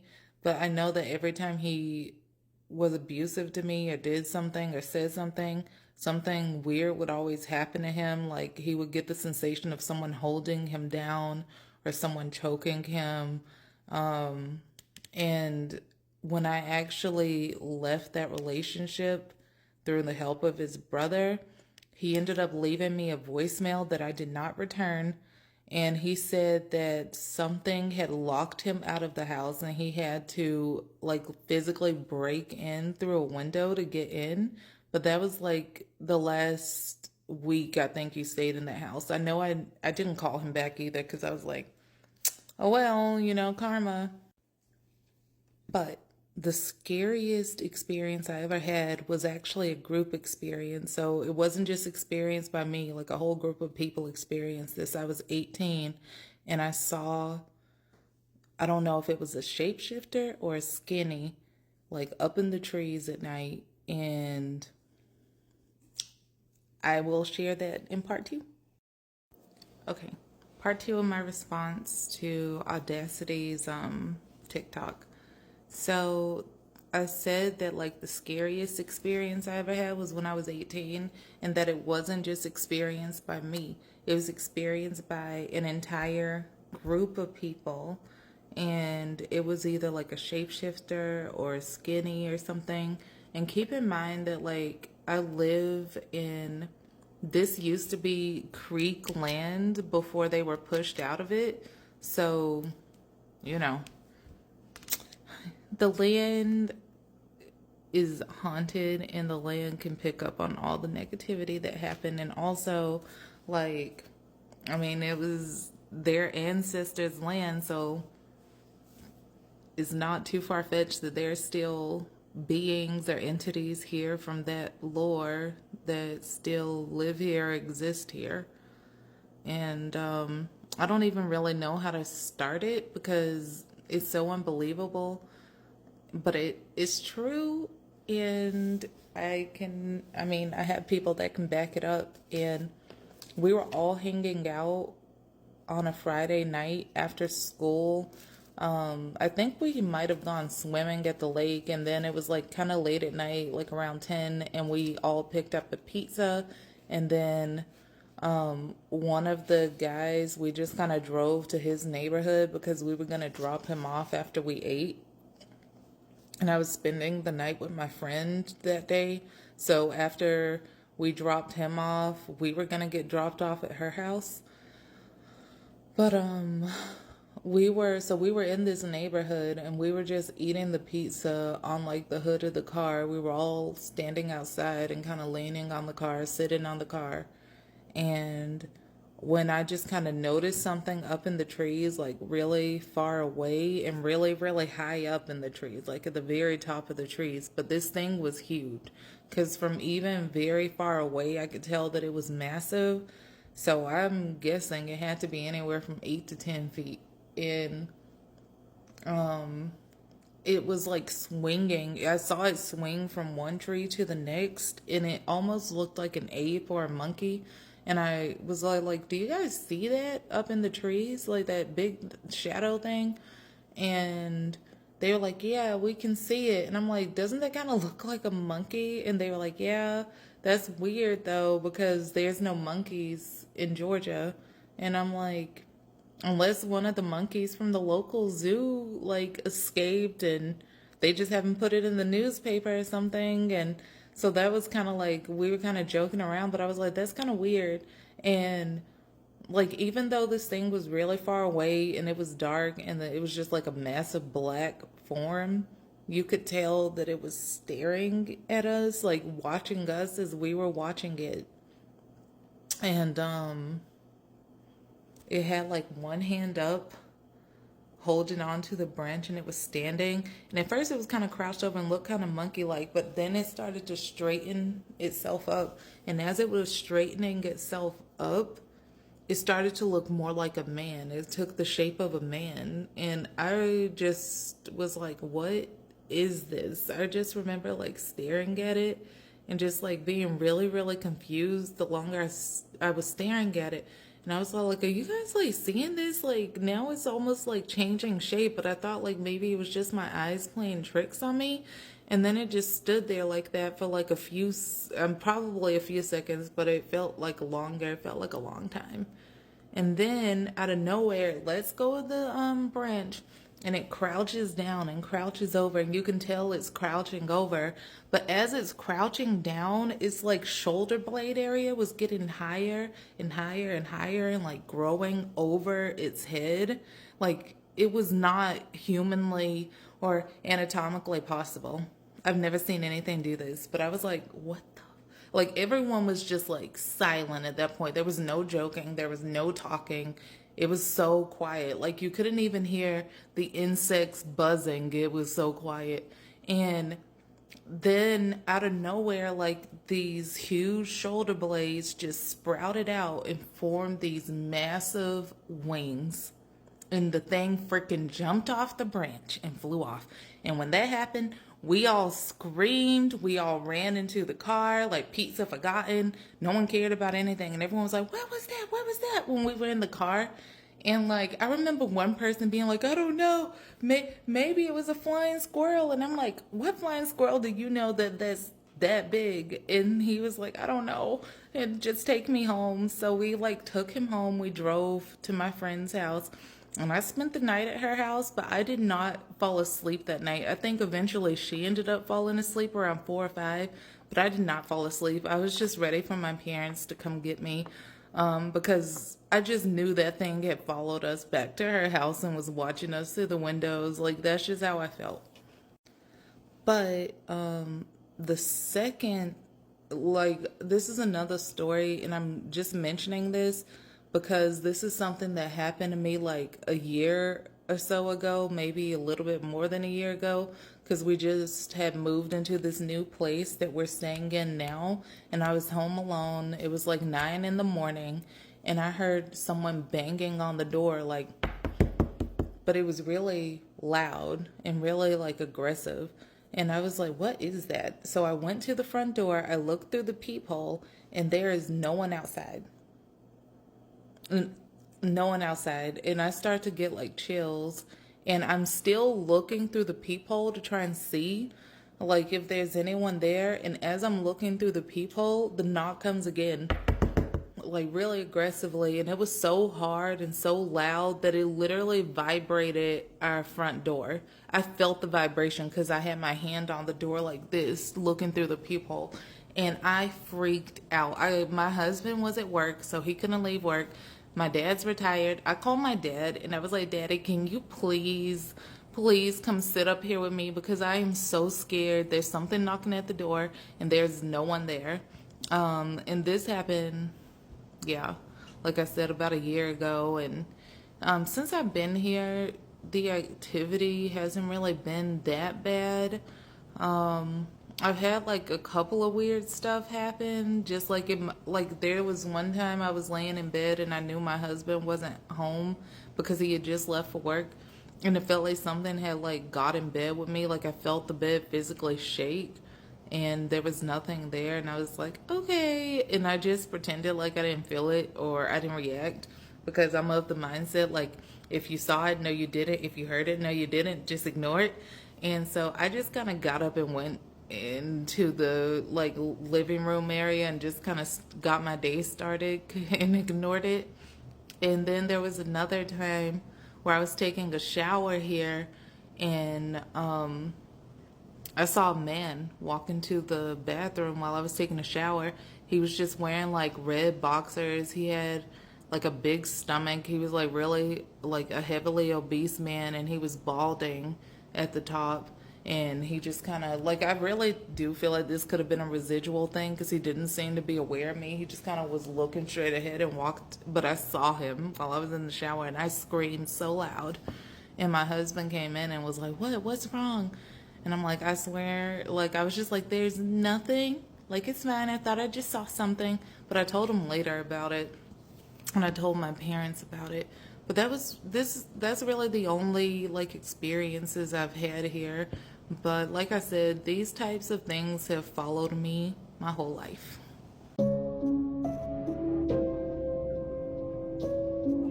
Hey guys, so I felt like I needed to hop in because I have this one story that happened to me years ago, and every time I tell this story, I either look insane or people ask me if I'm sure this actually happened. So to get to the story, I have to explain the setup of my house in order for you to follow through and kind of get what I'm saying. This was a few years ago. I had to be like 11 or 12 because we literally recently moved into this house. My house, the way it's set up, it's like, okay, so I'm gonna take this phone, right? You're walking in the house. To your left, there's a living room and there's a bedroom, and then there's stairs leading upstairs. If you go to your right, there's another living room, and then there's a kitchen and there's a bathroom, right? But there's a hallway that connects all these places to get to wherever you need to go. So now I'm in the left side of the house, so I'm on the bedroom, right? I'm watching TV. The door is open so I can see the living room, and I can see the hallway that leads to the other living room that leads to the kitchen. I hope you're following me. So now I'm sitting there and I see my sister come from the hallway that leads to the kitchen, and she comes to the living room, and I see her lay on the floor, because we have like this little table that she used to sit on the floor and just like color or like draw or something on the table. Anywho, she comes to the living room, she sits down, and she just is watching TV because the TV was already on. So now, for some unknown reason, I felt like going up to her. So I went up to her and I was like, oh my god, you look so cute. And I hugged her and I gave her a kiss on the cheek. Now, just remember that part that I just said. I hugged her and I gave her a kiss on the cheek. So now I go back into the room and I'm watching TV and the door is still open. So I see her get up from where she was sitting and she walks towards the hallway leading to the kitchen, right? So because I'm kind of curious, I don't know why, I followed her, but I followed her like a few minutes, not even a few minutes, a few seconds behind. So I wasn't like technically seeing her, but I knew she just walked by. So I'm, following her. This was also the time when my uncle was living with us. So I get to the kitchen and my uncle's cooking in the kitchen. And I asked him, like, where did my sister go? And he's looking at me like confused. And he's like, your sister never came through here. So now we're arguing back and forth because I think that they're pranking me or like she's hiding somewhere and she's gonna like come out of nowhere. So now at this point, I give up because I checked the bathroom, I checked the kitchen, I checked everywhere, the other living room. She was nowhere to be found. So I was like, you know what, I give up. So as I'm leaving the kitchen, my sister walks into the kitchen. And like I said, the way my house is set up, there is absolutely no way for her to get around my house to the other side, that she should be like, in order for her to be coming out the opposite way that I literally just saw her come into. So at this point, I'm like trying to figure out how the hell did she get on the other side of the house without me running into her. So I looked at her and I'm like, how did you do that? So she's staring back at me. She's like, what are you talking about? And at this point, I'm like, how did you, like, where were you? Were you hiding? Because I didn't see you pass me to go to the other side of the house. So now we're arguing back and forth, and my parents come downstairs, and they're like, "What's going on?" And I'm just like she's literally like lying. Like I literally just saw her. Blah blah blah. Right? My parents look at me and they're just like, "She was upstairs with us the whole time." So now I'm like now, I know she's not lying to me, that she wasn't in the living room just a few minutes ago. But now I started getting creeped out because I remember specifically hugging her and giving her a kiss on the cheek. So this is when I asked her, I'm like, do you remember when I came up to you and I kissed you on the cheek and I hugged you? So now we're at a point where she's like, ew, like, why would I let you hug me? Why would I let you fucking, whoops, first. Why would I let you hug me? Why would I let you kiss me? A little disclosure is we're not an affectionate family. We don't hug each other. We don't do none of that. So obviously it was kind of like random for me to feel that way. But that's what I'm trying to get with the story, is that for some reason I felt the urge to go up to her and give her a kiss on the cheek and hug her. Now I will say that from what I know, what I acknowledge is that my sister was a twin, but unfortunately her twin sister died as a fetus. She wasn't even born, so she didn't make it. But as of what I'm aware of, she is a twin. So that whole night we just all stayed up talking about it, my family and us. We just stayed up. They're just like, could it be that her twin sister, could it just be that the twin sister decided to come and visit? Like, we were just very confused. But that is the story. I don't know what happened that day. I know I'm not crazy. I confirmed it with my family that, like, That literally happened. I freaked out. I didn't know what the hell happened. I don't know what the fuck I touched or what I kissed, but you know, it is what it is. I hope you guys enjoyed this story. I'll probably make more stories because I have a lot of other crazy stories. Bye. Tell me a ghost story that sounds completely unbelievable but is entirely true. I'll go first. So I literally could make a whole series on ghost stories that have happened to me or like I've experienced, but I'll start off with the creepiest one, and that was in my childhood home. So I was like 12 or 13. It was the night before the first day of school. Little backstory: my house that I was raised in was built in the 1950s. It was a church of some sort before my stepdad bought it in the 90s. Another little backstory, which I think kind of set things off more, was my friend and I 2 weeks prior to me experiencing this creepy shit that happened. We made a Ouija board. So 2 weeks later, right, the night before school started, I'm watching Mean Girls in my living room on the floor, and in this house there's like a really long hallway, like when you would see in a scary movie. Like, the light didn't work in the hallway at the time.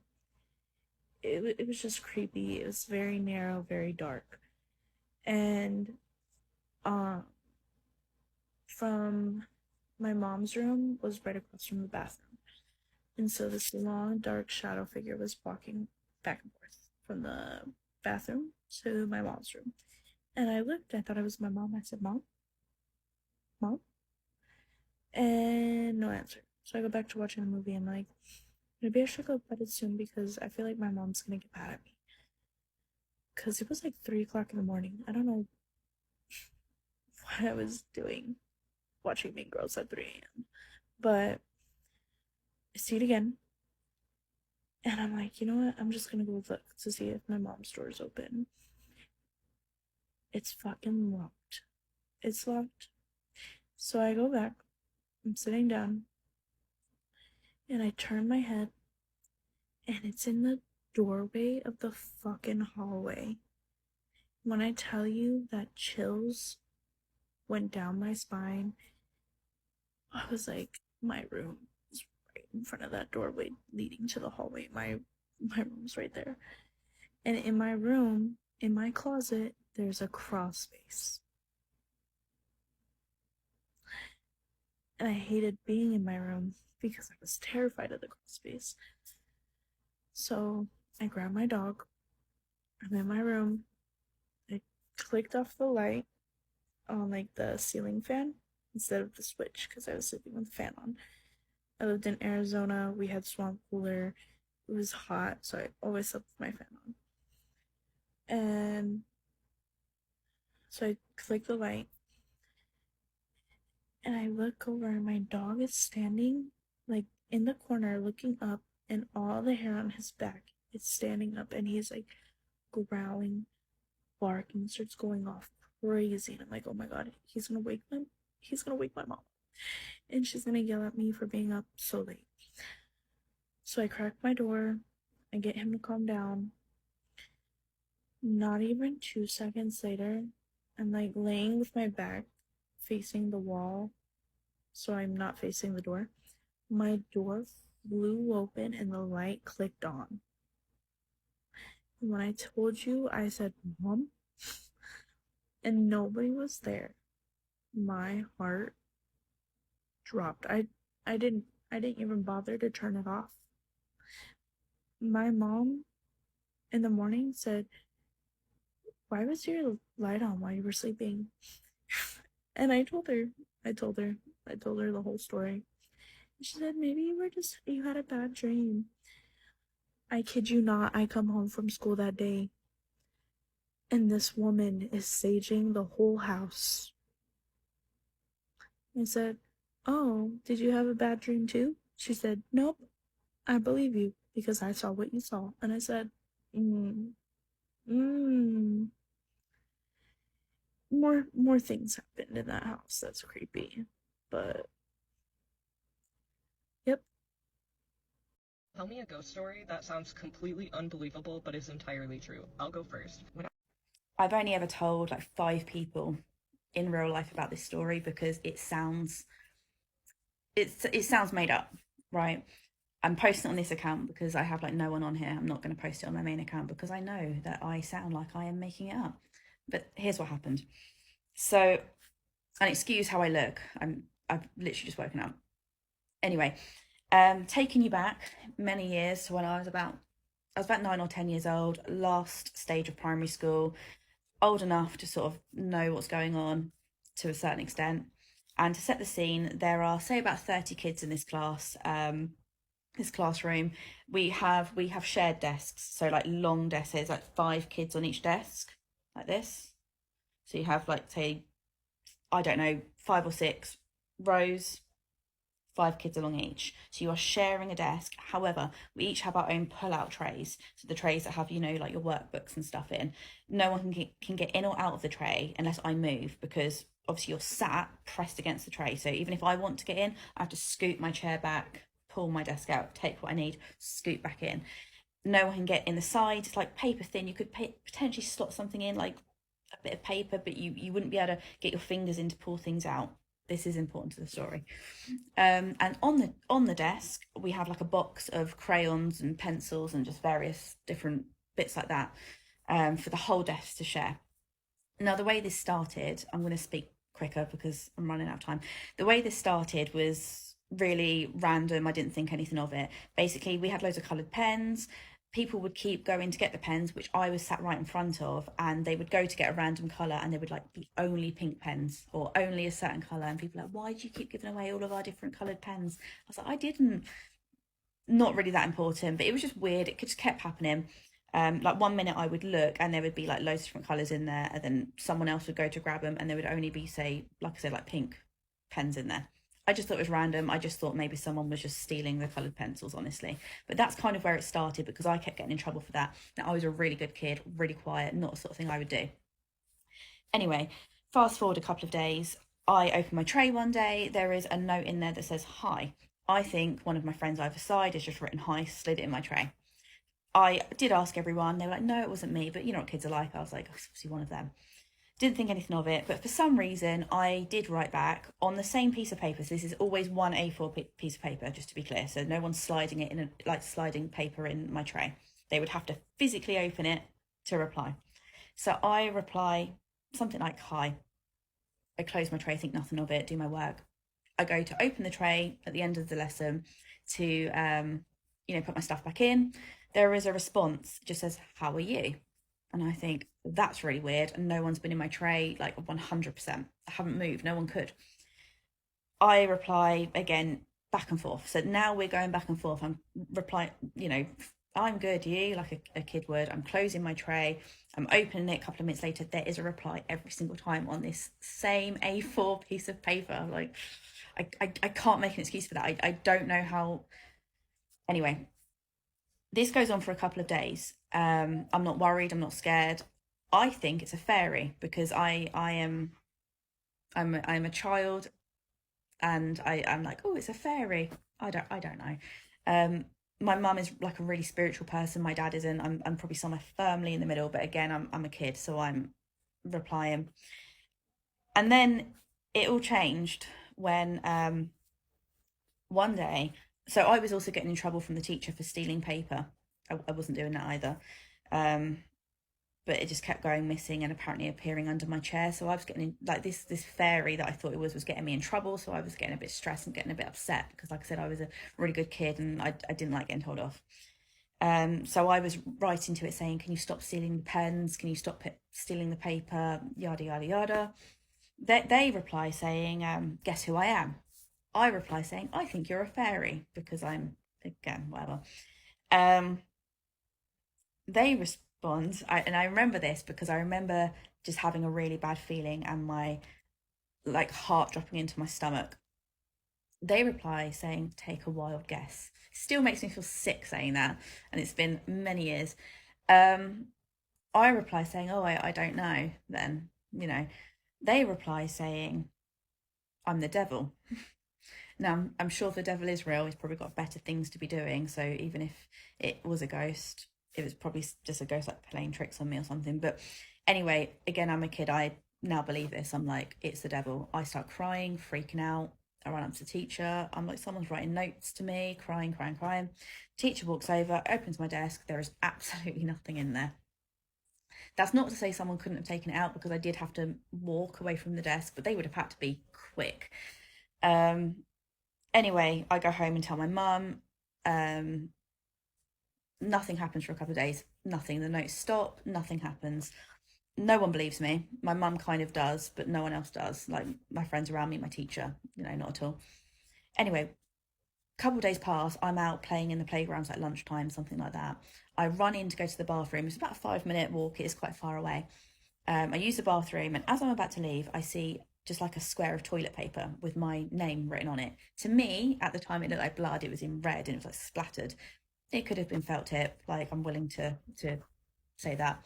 Anyway, I get it. I grab it, I scrunch it up in my hand, and I run outside because I want to show these girls that, you know, my best friends at the time, like, I'm not crazy. Look, I have proof that something is like weird. All I remember is I open my hands. This piece of toilet paper is there, and it is blank. There is nothing on it. I got really upset, and I started crying and stuff like that, and I was just really, really upset at the time. Anyway, I told my mum, and I'm freaking out and said I'm not going to school anymore. My mum took me to a psychic fair that weekend, and all I vaguely remember is being like laid down, and this woman was like, I felt like she was sprinkling sand on me, but apparently she wasn't. She was asking me to like imagine there's a bubble of protection, doing all these things, and I'm doing them, but I'm kind of a kid thinking, oh, you know. And anyway, there is no conclusion. It never happened again. I have no proof. It never happened again. And my mum and probably my husband, because I do not deviate from this story and I don't just randomly make things up, probably the only two people that actually believe me. But I have no reason to lie. Tell me a ghost story that sounds completely unbelievable but is entirely true. Okay, we're gonna redo this ghost story because I didn't like the first one that I did. I be forgetting like certain parts of my dreams, so please bear with me because I don't remember a bunch of my dreams, okay? But this one I do. I kind of like extremely do. This all started off at a carnival. Me and my ex D were on a date, and my sister and her friend / my friend Jay was like exploring and getting on rides and stuff. So fast forward, I ended up losing my ex D, so I ended up just leaving him. That's weird because why would I leave anybody at a carnival? So I ended up texting him and asking him, like, was he okay? And did he have a ride back? He was like, yeah, I have a ride back. And I'm like, I'm sorry for leaving him, you know? So we ended up in the car driving to my friends / my sister friends, Jay, baby daddy's house. Meanwhile, when we were on the way, she ended up dropping me off at this abandoned house. I don't know why, but I ended up going into this abandoned house. And first off, when I walked in, the door was creaky. So I'm like, somebody probably don't even live here, but probably don't. But like, I kind of felt like a presence that somebody did live here. Like, it was a TV and couches, but it was like in a whole nother area. Like, it was two different parts of a living room, I guess, or like, I don't know what it's called. I feel like it's a dining room and living room. I don't know. So I ended up exploring this abandoned house or whatever, found some scary stuff that I did not like. So I ended up like, you know, going into this area, like it was like the dining room area, not dining room, but like a living room area, I think. And I noticed that it was a door on the floor, like on the floor, embedded in the floor. And like you can see the door was like cracked open. I don't know how to explain it, but it was kind of open but closed at the same time. I kind of like twisted it open and like kind of swung it open a little bit, and there was stairs going down, but the stairs were all broken. Like, if you would walk down there, you would automatically fall down and break your leg. Like, you couldn't go down there.